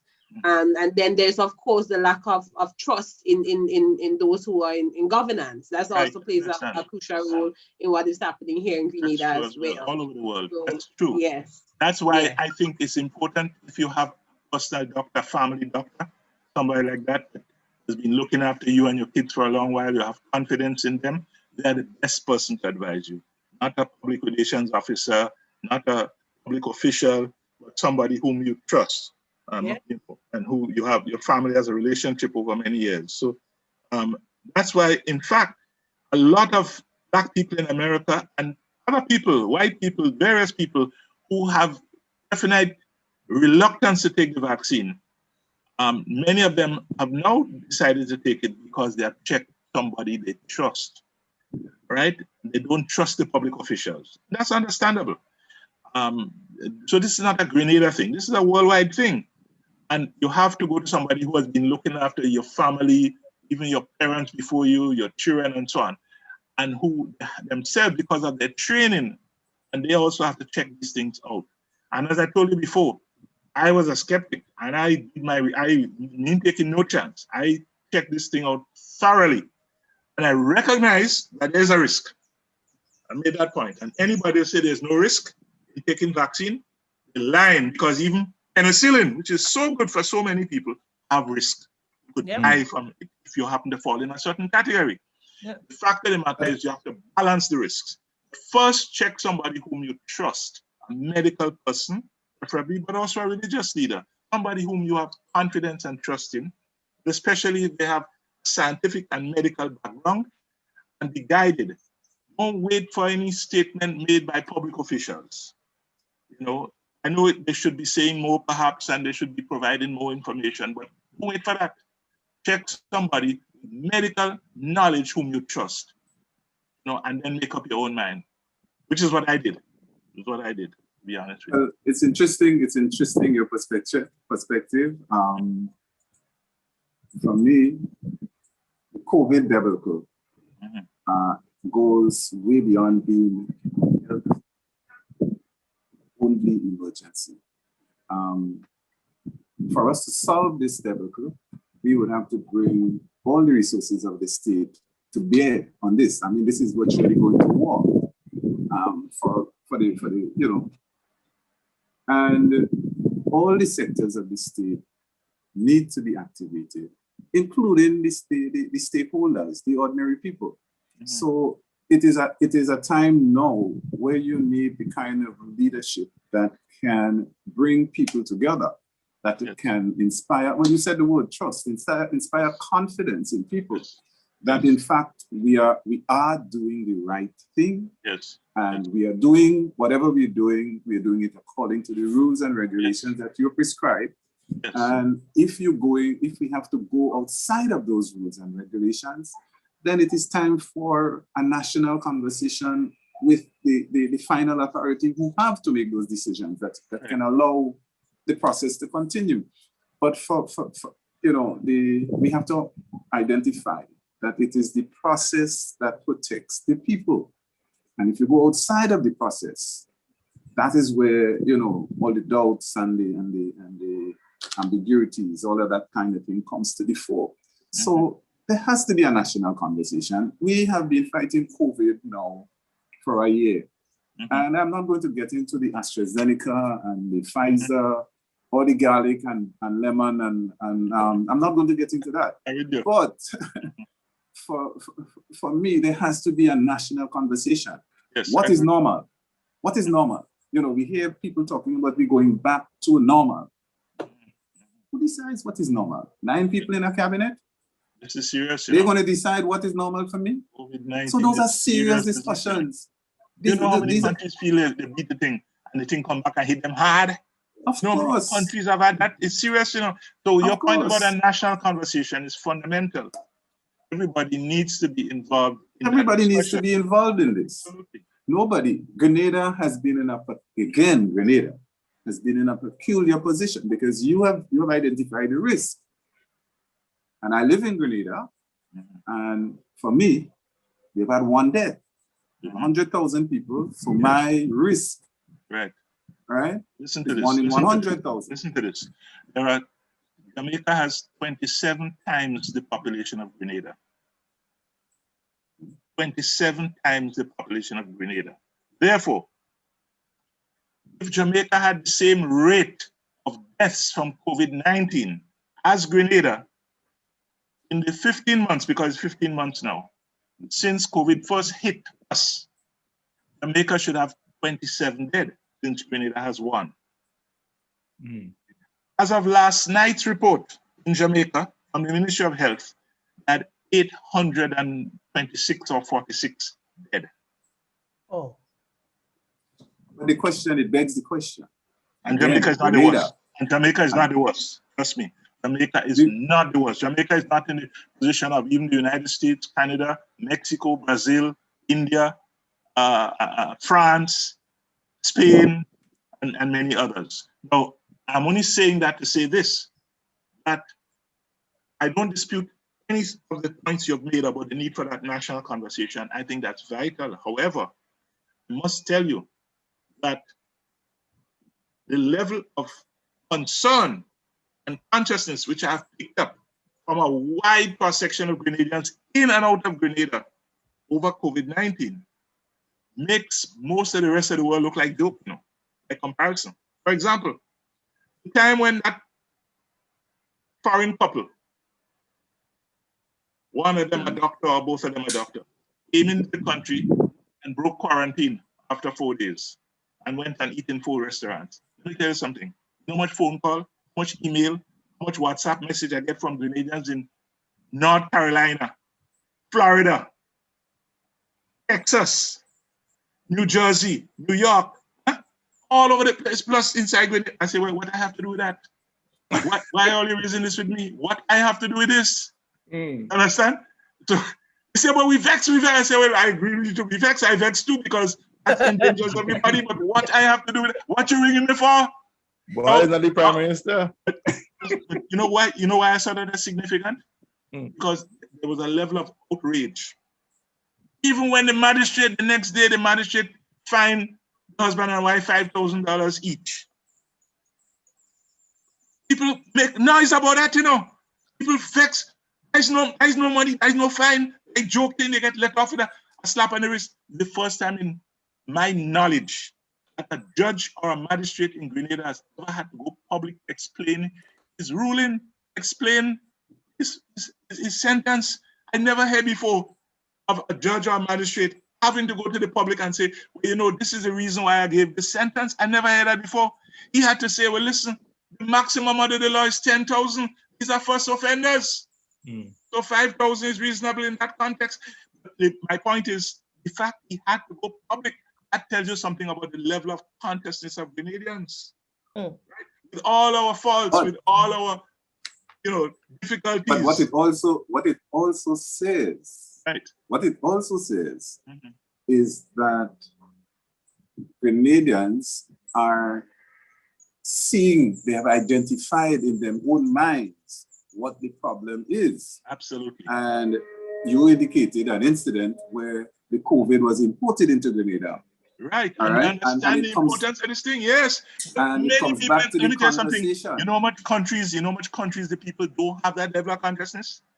They don't take it serious. No, agreed. But what I'm saying, it comes back to the national conversation that I'm speaking I agree about. on that. Because when the laws and the decisions that public officials are making does not make sense to the ordinary person, then they become the disillusioned and begin to think that your voices, your position don't matter. Again, what is normal? Who decides what is normal? Yes. And which is why the questions that you and Cassandra and others are raising, that's what makes them important. Raising important issues. What that does, people don't have to agree with you or disagree with you. The important thing is when you raise issues, you help to raise people's consciousness. You help to start people thinking about things that matter. They don't have to agree with you. They could disagree with you fundamentally, but you have them thinking, have them discussing, and that's why the point you're making is so important. It is vital. Because we are primarily saying that the conversation belongs with the people. Yes, yes. The decision belongs with the people. Yes. And we have had 15 months. Right. So we've had sufficient time. This is no longer an emergency. Right. You know, it's no longer an emergency. It's no longer a situation where you're going to give a knee-jerk reaction. Well, no, it's still an emergency. The virus is still an emergency. But precisely because it's an emergency, your point is important. That's why your point is important. Because it's an emergency, because it's a national issue that affects everybody's potential life. Okay, that is why your point is so important. And we agree with that. You know, it is an emergency, but it's something that we have been dealing with for 15 months. Absolutely. So instead of a knee-jerk reaction, this is what I was going to say. It is time now for a very strategic, calculated, well-informed, robust response, as opposed to a reaction. You know, 15 months ago, you could have reacted to COVID and nobody would have held you, you know, okay, we don't know what's happening. So the first reaction may or may not be the best one. But we've had 15 months to calculate and strategize and assess what has happened to us. Why is it Grenada only has one death? Why is it the rate of recovery seems to be so? But stick up in here again, because we have to end now, unfortunately. But let me just say this. If we're not careful, the one death we have now could become 20 or 30 or 40 in the future. Even more so reason I'm not why trying, we I'm need not, to find and out I'm not trying to be alarmist. I'm not trying to be alarmist. I'm just pointing out that so many countries that thought they had beaten the thing and they relaxed their guard, including India. India was doing quite well at one point. They relaxed their guard. The French relaxed their guard at one point. The thing came back on them. The Spanish, the English, the Italians. So there is a way in which if you relax your guard and that thing gets a hold, it is so much harder to deal with it the second time or the third time around. So therefore, yes, it is good that Grenadians have had it compared to everybody else, including nearby Trinidad. including nearby St. Vincent, St. Lucia, and so on. Grenada has done exceptionally well. But if we don't keep that sense of the national importance of this thing going and take it seriously and discuss it, your point, if we don't do that, it can run twice, and next thing you know, whole lot of people start to flood the hospitals and the virus gets out of control. Once it gets out of control, it's very hard to bring under control. I think we have to be very cautious here. We cannot take for granted that because Grenada has done so much better so far than so many other countries that we could relax the guard. And this virus thing is serious enough. That is not the intent. No, I know that. I'm just saying it's a serious the question behind all of this is that we need the science to come in here now. What has happened? And a discussion of the science amongst the people. A discussion of the science among the people. Absolutely. Right? Why is this happening? What is happening here in Grenada? Yes. And how can we deal with it? Absolutely. We have to deal with that bigger national issue of development is for every one of us. Absolutely. And we have to approach the discussion with that as the basis. Yes. Yes. So it's just absolutely necessary that that conversation be taken. Absolutely. I agree. Absolutely agree with that. Well, I have to leave now, unfortunately. And again, we thank you so much. You know, it's always so sad to see you go, but Tex, I hear nothing from you today, man. Well, next time I'm starting with you, you have to open the bowling, you know, next time. Next Tuesday. I will. And yes. There's another question, Bernard, and I don't want to get into the COVID thing, but a lot of stuff, you do something, I do a lot of research too. And you know, some people say you're alarmist or stuff like that, or you're anti-vaccine and stuff like that. I'm not, and I've done a lot of research. I mean, I study under your feet. I watch you, I do everything. And I've done a lot of that too. Yes. And I've listened to doctors and scientists who have made different claims as well. Yes. On the opposite to the vaccine and the detrimental side of it and so on. So, and there is a lot of information that are not being brought out to the public. And I guess I was telling somebody the day before that in Canada, right? When you see they say one recorded death, it's 1,000 death. Okay, before they record the first one. So when they record in Toronto, one death from the vaccine, it's already 1,000 person already died from that. So right now we have in Quebec 1, Toronto 1, I think in Alberta another 1. So that's 3. So if you go at every province giving the data, it's like 3,000 people die from it, right? So I've been following all of this stuff. I'm thinking like, should I or should I not? And I've said, until the data become clear and the more information become to able to reveal itself, then I would advise, because right now I'm saying I'm not taking it. Right, I understand. I was at that position at one stage too. Yes. That's why I did my research. I'm not prepared to taking it now. And then I go back to some of the former advisor to the French president in a book called The Future of Life, made certain claims about vaccinating people and getting rid of people and so on. And in that book, he made the claim that you have to. I know. There's a lot of that going around. But nevertheless. Listen, I really have to go. Yes, I know time physically go. Time is of the essence here. Yeah, and so next Tuesday. Next Tuesday. Same time. Stay well, stay healthy. And yeah, man. And the same to all of you. Stay safe. And stay safe. And stay safe. All right. So, comrade, again, it was a pleasure talking to you again as usual. Yeah, and we will continue the conversation next week. And at this time, I'll look for Cassandra questions in the name that I should be looking for it. And right. So give him more time to prepare to be. No, he's always prepared. He's always prepared. Oh, yes. He's always prepared. I know, but he needs Cassandra too. You know, Cassandra is a very thoughtful person with a lot of very deep ideas as to what she wants to discuss and raise. I'm very impressed. You know. She is. All right. So all the best. We'll be lucky to have her in the conference. Bless you. Next week. Next week Tuesday. All the best. 10 o'clock. Bye-bye, Tex. 10 o'clock your time, 9 o'clock my time. Yeah, 9 o'clock your time. Yes. All right, folks. So Cassandra, Dave, my Tex, how are you guys doing now? One question that I wanted to ask Dave, he talks about the people that if they don't get they self-vaccinated, they can't go back to work, and that's a command. Grenada. Before they put that leash on the people, have they asked them to get a COVID test to prove that they don't have COVID? Or they give them the test to prove that they're asymptomatic? Because if you're asymptomatic and you're working with a company and they ask you to take it, then I can see people saying, well, okay, now I don't have a choice. Is there a choice given? Or if you don't want to take it, then get out? Well, then there's no choice. They have identified particular areas in the workplace. So, for instance, if you're considered to be a frontline worker, you have to take it.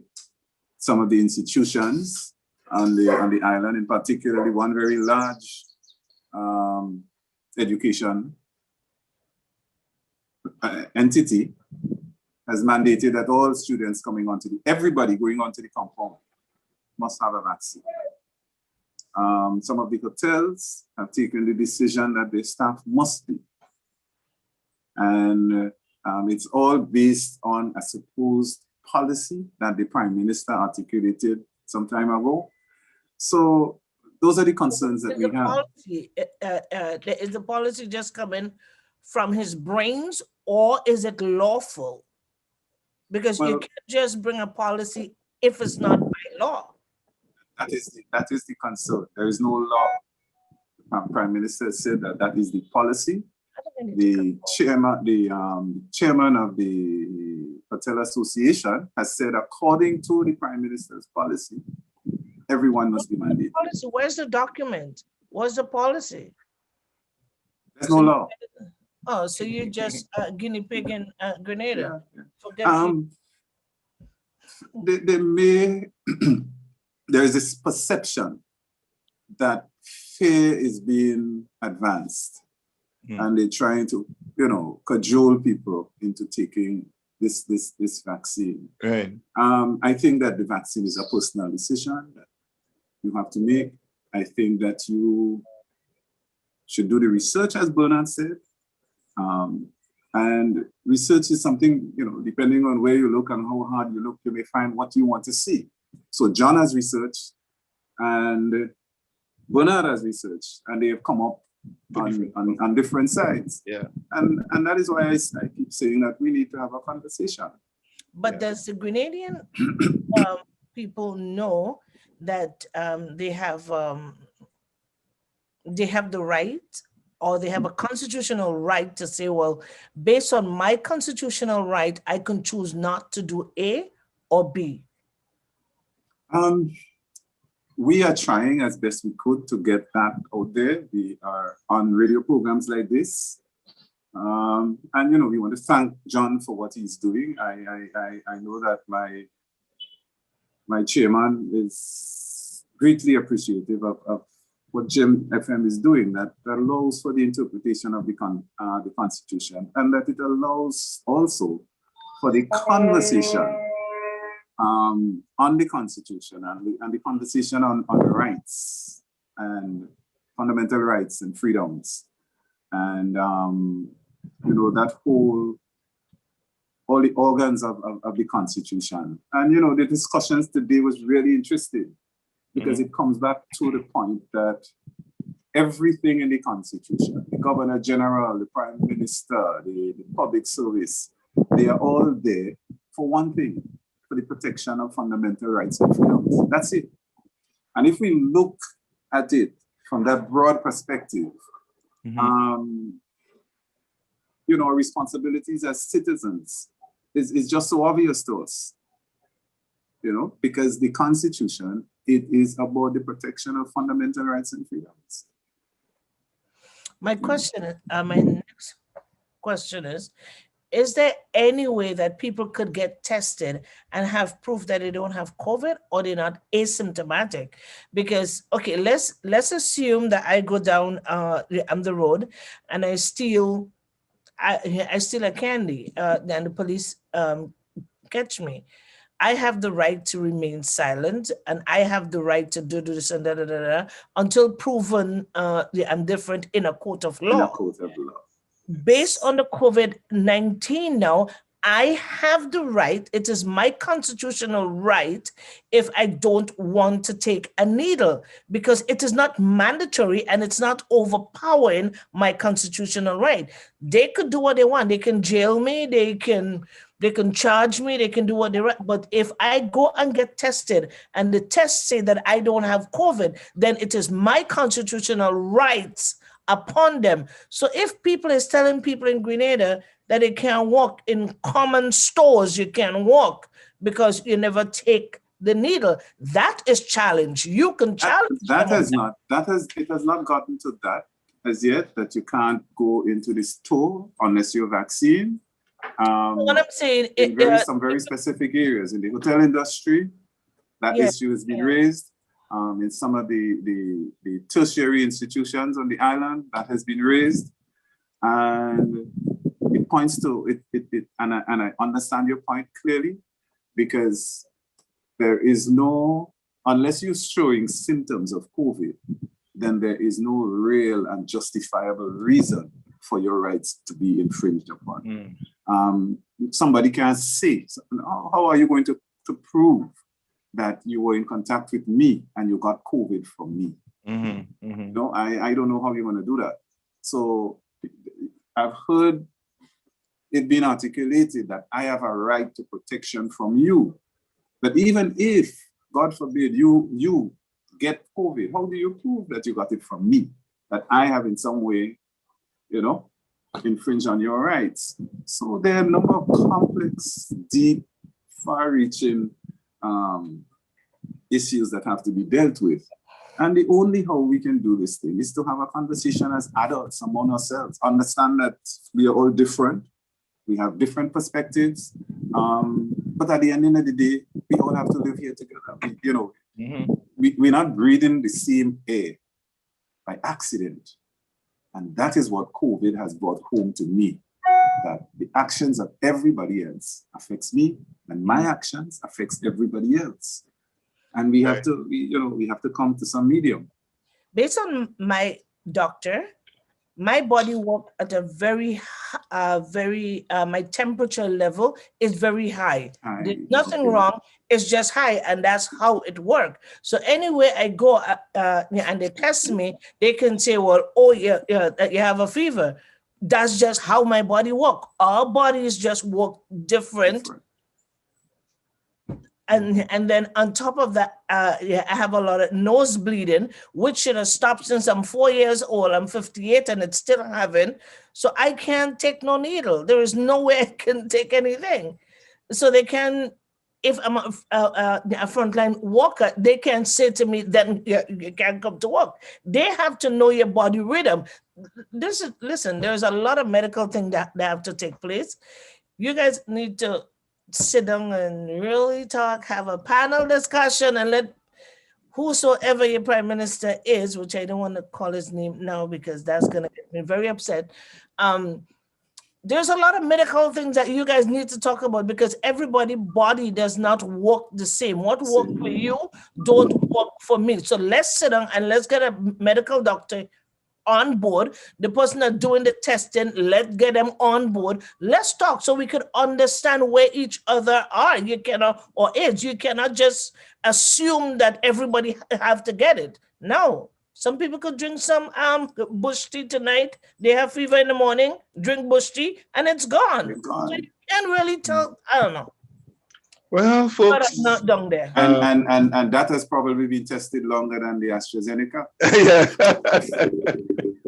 Sharon, just before you go, I'm reading the comments, and if I may just address two of them. Yes. One by Lincoln Depredin, who is saying that the employer has the right to set conditions of employment, which is true.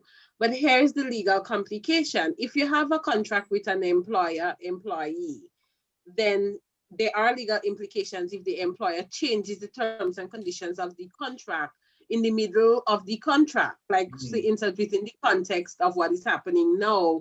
an employer may have face legal implications if he or she comes to you and say, look, I am going to fire you if you don't take the vaccine. There are legal implications to that. But If he they're cannot use the word hiring, vaccine. Right. exactly. cannot But if they're hiring a new employee, the employer may say, all right, I'm taking in 10 new employees, and these 10 new employees need to be vaccinated. That's fine. That's the terms and conditions of the contract. Yes. And yes, and the potential employee has the opportunity to choose whether or not he or she is going to be employed by those terms and conditions. But if you're already employed, there are legal implications if the employer just changes the terms and conditions. That's one. They're talking about the derogations of fundamental rights and freedoms in public health emergencies. And yes, that's true. But here's where our constitution is different. Under normal circumstances, our government or parliament can pass laws to derogate your personal rights and freedoms in the interest of public health. But because our government has declared a state of emergency, you're not talking about the derogations of the public. More than one person, people.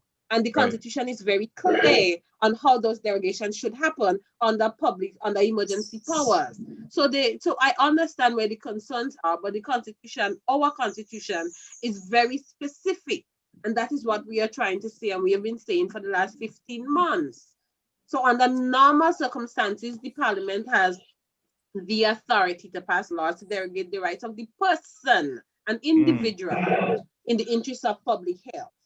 But in a public emergency, you're derogating the rights of the public.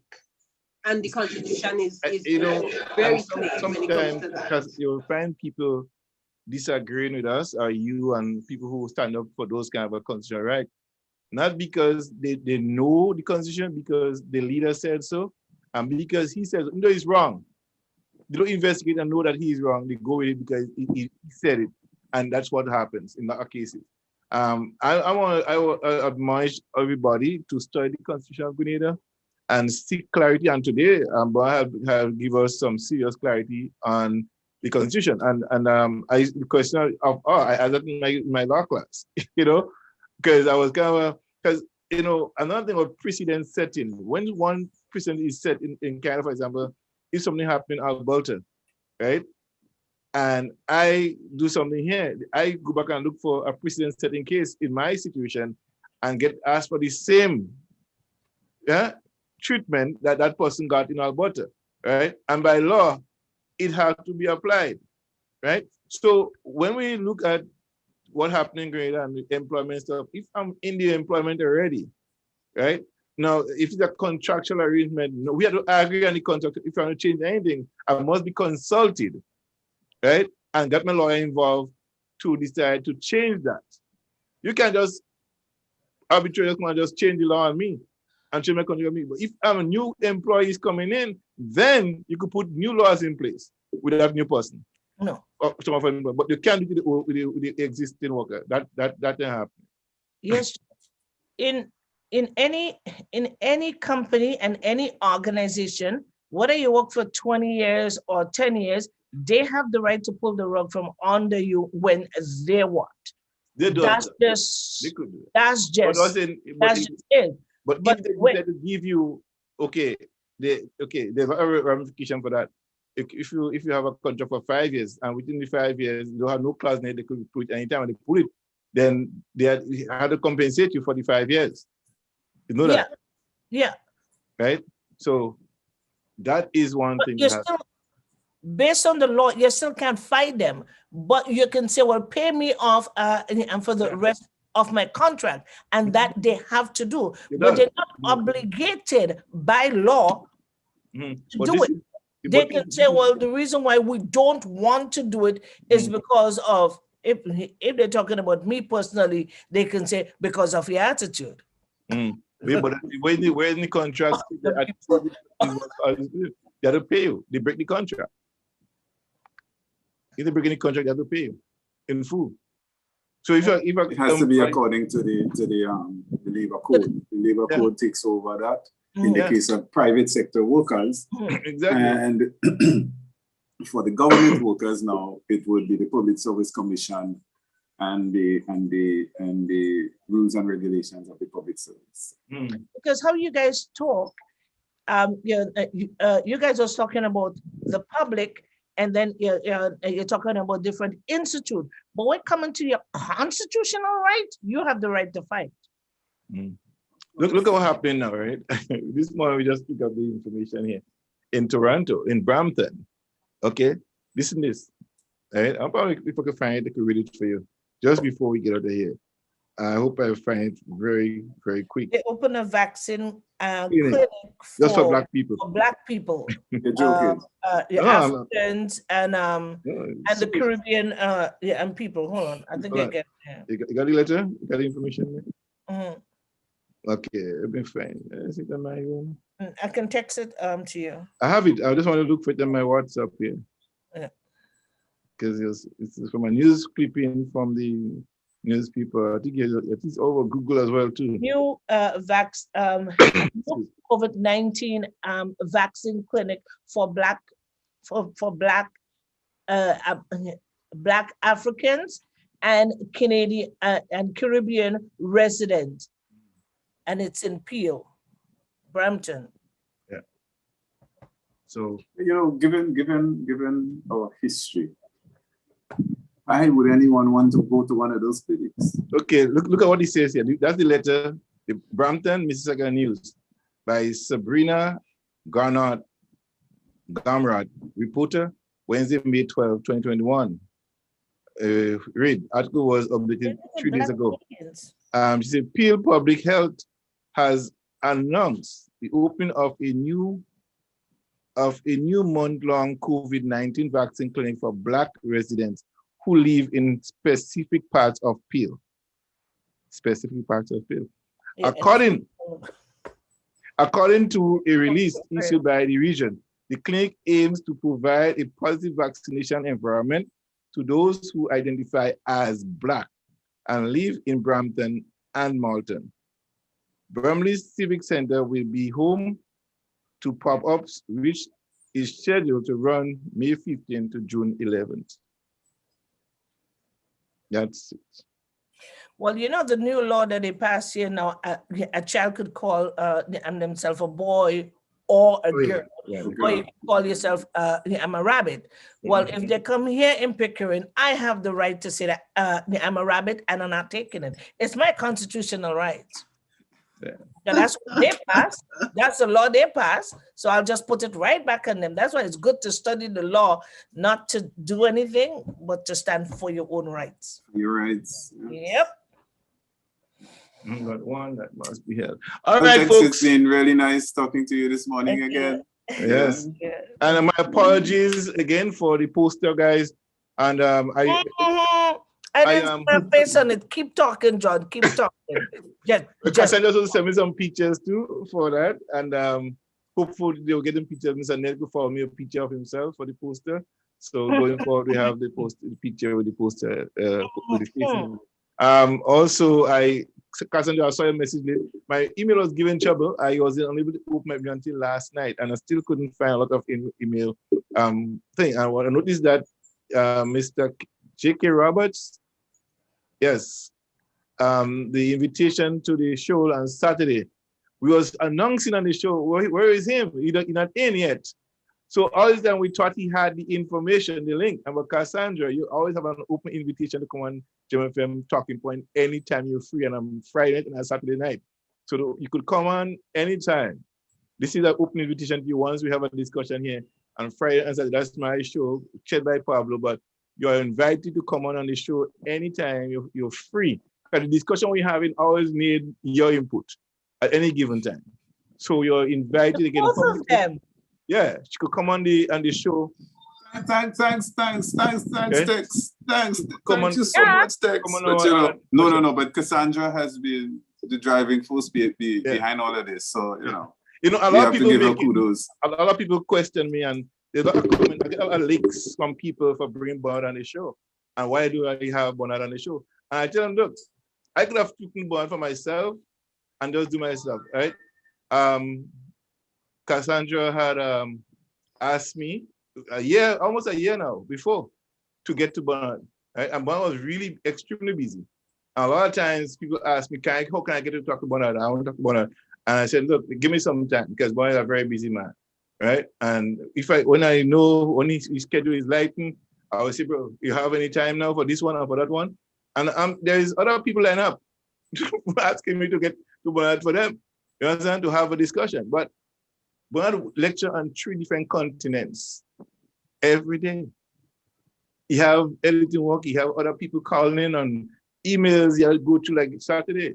Like he had Saturday night, he was going through a whole lot of emails that he didn't get to go through for a while. You know, and people keep, and 1 minute turn your head and then a lot of emails just pack up making help deal with it. And that's important emails that you have to answer to.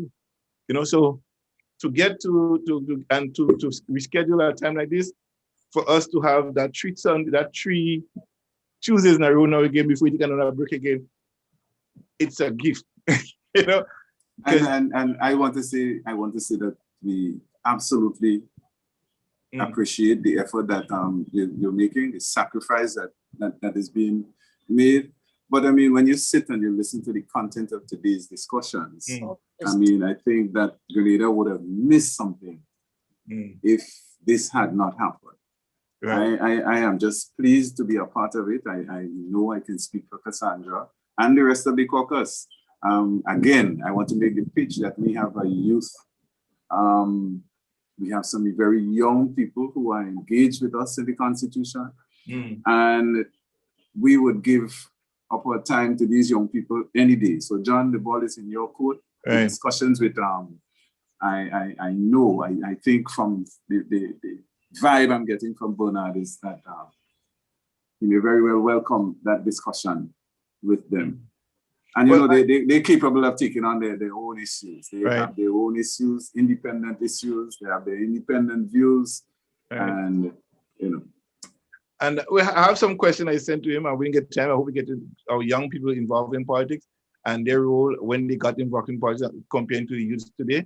What agenda do they have going forward to arrive at the point they arrive at to lead Grenada at the age they're at compared to young folks today? So that's another question that I have for him that you didn't answer today yet. So I hope that you have more questions. Just send them over. To get we have questions. Just send them, and you know. So and you know what is so important in this? A lot has been said about our Constitution, and there's division as to whether we should accept it, whether it's a document that should just be thrown in the garbage bin. A lot has been said.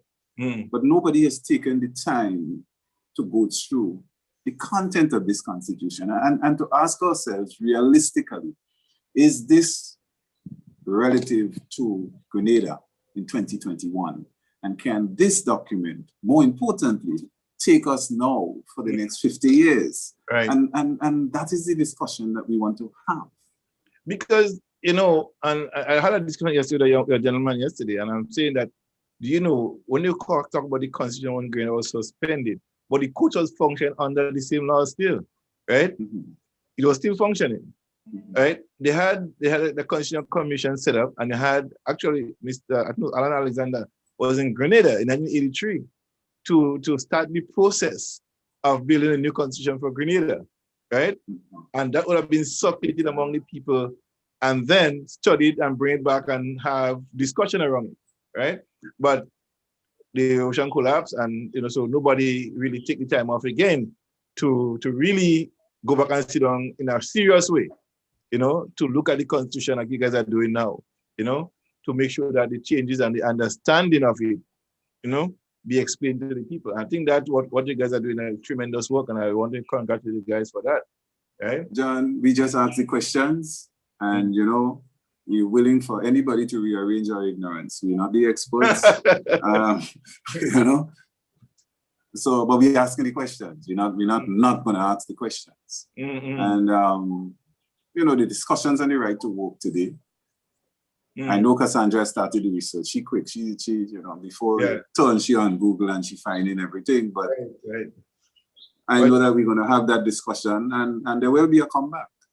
Yeah, I mean, I know Bernard is open to questions, not afraid of questions, and he's very open. And as much as we could ask him, and once he have the questions ahead of time too, we do the research on it and what you ask him, and then give you the right answers. As much as he can. I mean, he knows a lot. He does research, and he don't. Like I always ask people ask me, "Where John, do you sleep?" I ask the same question to Bono. Do you sleep? So I've seen a man working his head off for 3.5 years. Working with him side by side, and I know that he does a lot of work, and he never give up. He's still at age 70 something. He's still going hard at it. So. He said not in his 30s anymore, but he's still pulling. Yeah, he's doing well. All right, folks. So it is. So thank you. Yes. Thank you so much again. Thanks. Bye bye. Yes. Cassandra. See you. Pictures. All right. Okay. Yes. All right, guys. Thank you guys very much for being here, and God bless each and every one of you. And see you next week Tuesday, same time. Thank you so much. Amen. Gemfm. Okay. All right. God bless. All right. All right. Later, John. All right, thanks. Are you home today? No, I'm going out now. I'm going in for 3. Yes, I gotta go. Yes, and you gotta be back here at 2:30. I'll be off next week, whole week next week. The whole day next week I'll be off. We are incoming, so yes. From that time. We have whole week next. I'm taking the day off next week to do with that, and then I have another event the evening. So I have to take the whole day off. Yes, I'm gonna have company. Yes, you'll have company. Yes. Okay. All right. See you later. All right. All right. One love. And the word manifests itself in the flesh, which even became man. All because of the divine plan. Man being lower than the angels, over all earth was he given dominion. He devised his own destructions, but the word lived on and on. Human spirit, let him come. All right, folks, good afternoon again. This is Gemfm. I'm your host, the Sheriff. Yours truly, John Kelly. You've been listening to a discussion with former Deputy Prime Minister and Minister of Finance of Grenada, Carriacou and Petite Martinique during the time 1979 to 1983 with Cassandra Mitchell, Mr. Dave Ned, Texman Warren, Delbert Battis was here, and talking about the Constitution of Grenada, and we talk about the NIS earlier on and how and what it was meant to do and what is being done with it right now. And I hope you could visit on YouTube under Gemfm Radio or John Kelly's on YouTube. I guess we visit the link right here on gemfm.ca. All right. So have a blessed afternoon, everyone. May God bless you. And don't forget to check us out online, www.gemfm.ca, on the TuneIn app as GMRFM. Again, GMRFM on the TuneIn app. 24 hours of radio programming. Never cease. Facebook is just a couple hours, but we do it all day, 24 hours. Love it, like it, and share it with your friends and family. We educate to liberate. One love. Yes, we're going out of here. In style, Christopher Columbus. Where did I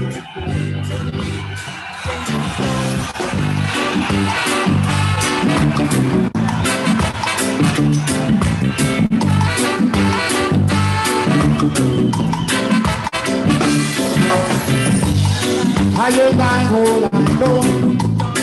I lay my whole I say. I lay my reconsider. I ain't I see a program. Christopher Colombo, Susan. Jack Plastic Lion. Christopher Colombo, Susan. Jack Plastic Lion. And yes, Jack. He's a liar.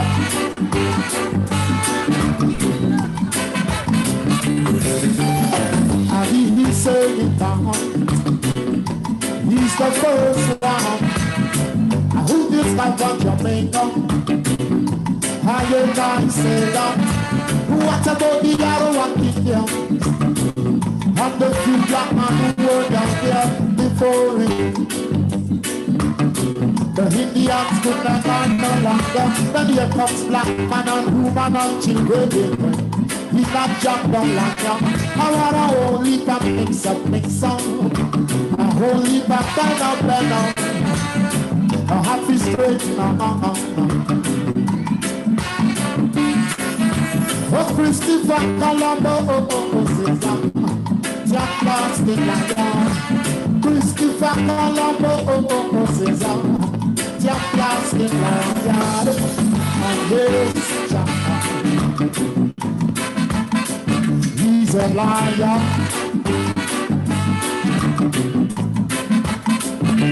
Yes, he is.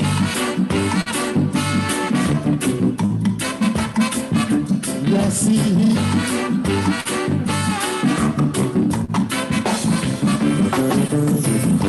I am longing to go home, which in my red green and the road.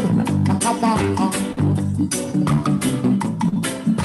12 tribes of Israel. Come on. 12 tribes of Israel. Columbus. Oh, he's a lion, He's a lion. He never discovered Jamaica. He never. Oh no, he never. Columbus. Yes, he's a liar. Oh, your plastic liar. Yes, he is. Yes, he is. He's a liar.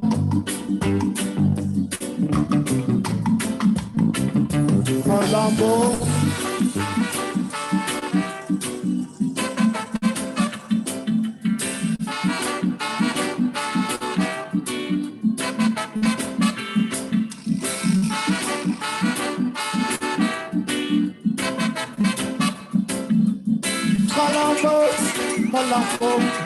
Columbus.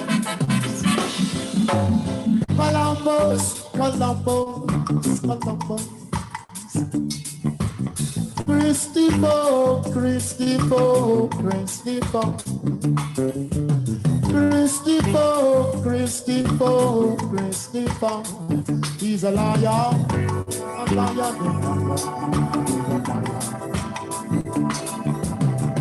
He's a liar.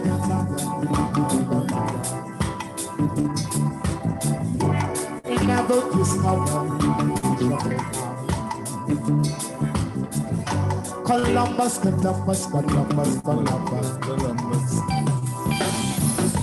Christopher.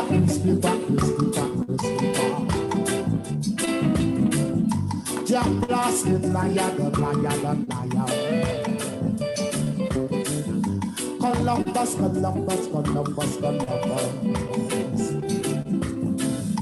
He never discovered Jamaica.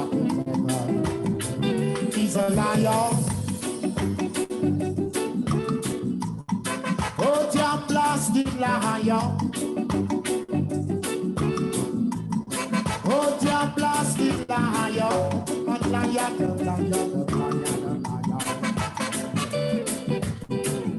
Columbus.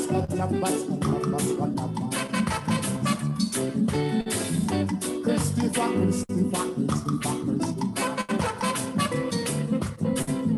He never discovered Jamaica. Yes, Christopher Columbus. Jamaica. Sweet Jamaica. Well, folks, join us tonight. Actually, at 2:30, Tex is coming up here at 2:30. We're talking with Tex, 2:30 until 4 o'clock. And then tonight, actually this evening, we have the Open Bible Church from Guyana at 6 o'clock.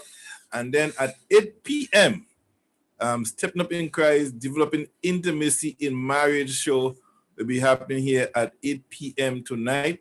So stay tuned for that as well. And Texman Warren, Reverend Joan Walker, Reverend Sharon Alexander, Minister Walker, and yours truly, John Callis, will be right back here tonight at 8 o'clock. Don't forget, and join us every morning from 8:30 until 11 o'clock. We're getting your praise on, and every day, 2:30 text morning. Don't forget, next week Tuesday, put in your calendar, Bonnet Code will be right back here next week Tuesday morning, God's willing, at 10 a.m. until, well, 11 o'clock, what we went about 1 hour. He loves 1 hour of sleep right there. So, okay, folks, keep on loving Gemfm, keep on sharing with everybody else, share it to Greater Carriacou, and all your friends around the world. Let them know that Gemfm, educating to liberate. All right? One love, folks. Taro, Lincoln, Deputy, good afternoon, my friend. Cassandra Mitchell, Pastor Daphne, Doris Charles, yes, and I saw somebody else, Roger Baya. How you doing, man? Long time. You might remember me. Time has passed. Yes. Pastor Daphne, how you doing?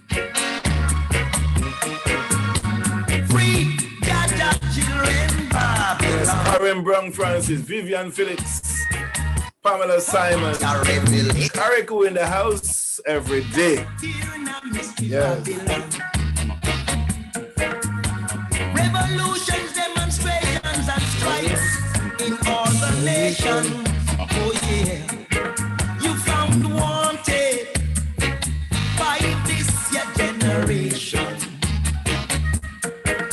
for violating mountains. Again, I always say that Gemfm is a non-partisan party radio station. We hold no political agendas. I'm just a child of God doing what they gotta do. Amen. We have people, anybody, any politician could come on here and talk and discuss, have a discussion with us. We don't no points against anybody. Everybody have their own political opinion, and that's their right. Gemfm has none. We have non-partisan, therefore everyone is invited to come on here. Right? NMP, NDC, you know, TGM, yes, the Liberal Party, the Conservative Party, any religion, we are invited to come on here. All right?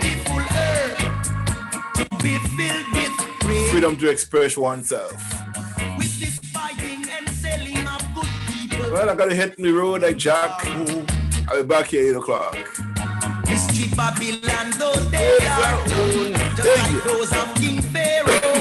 Just enjoy the music. What's I'm out?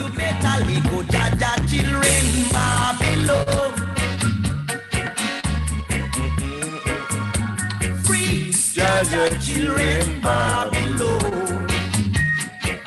Oh yeah. I said to Lego Jaja children Babylon. Free them.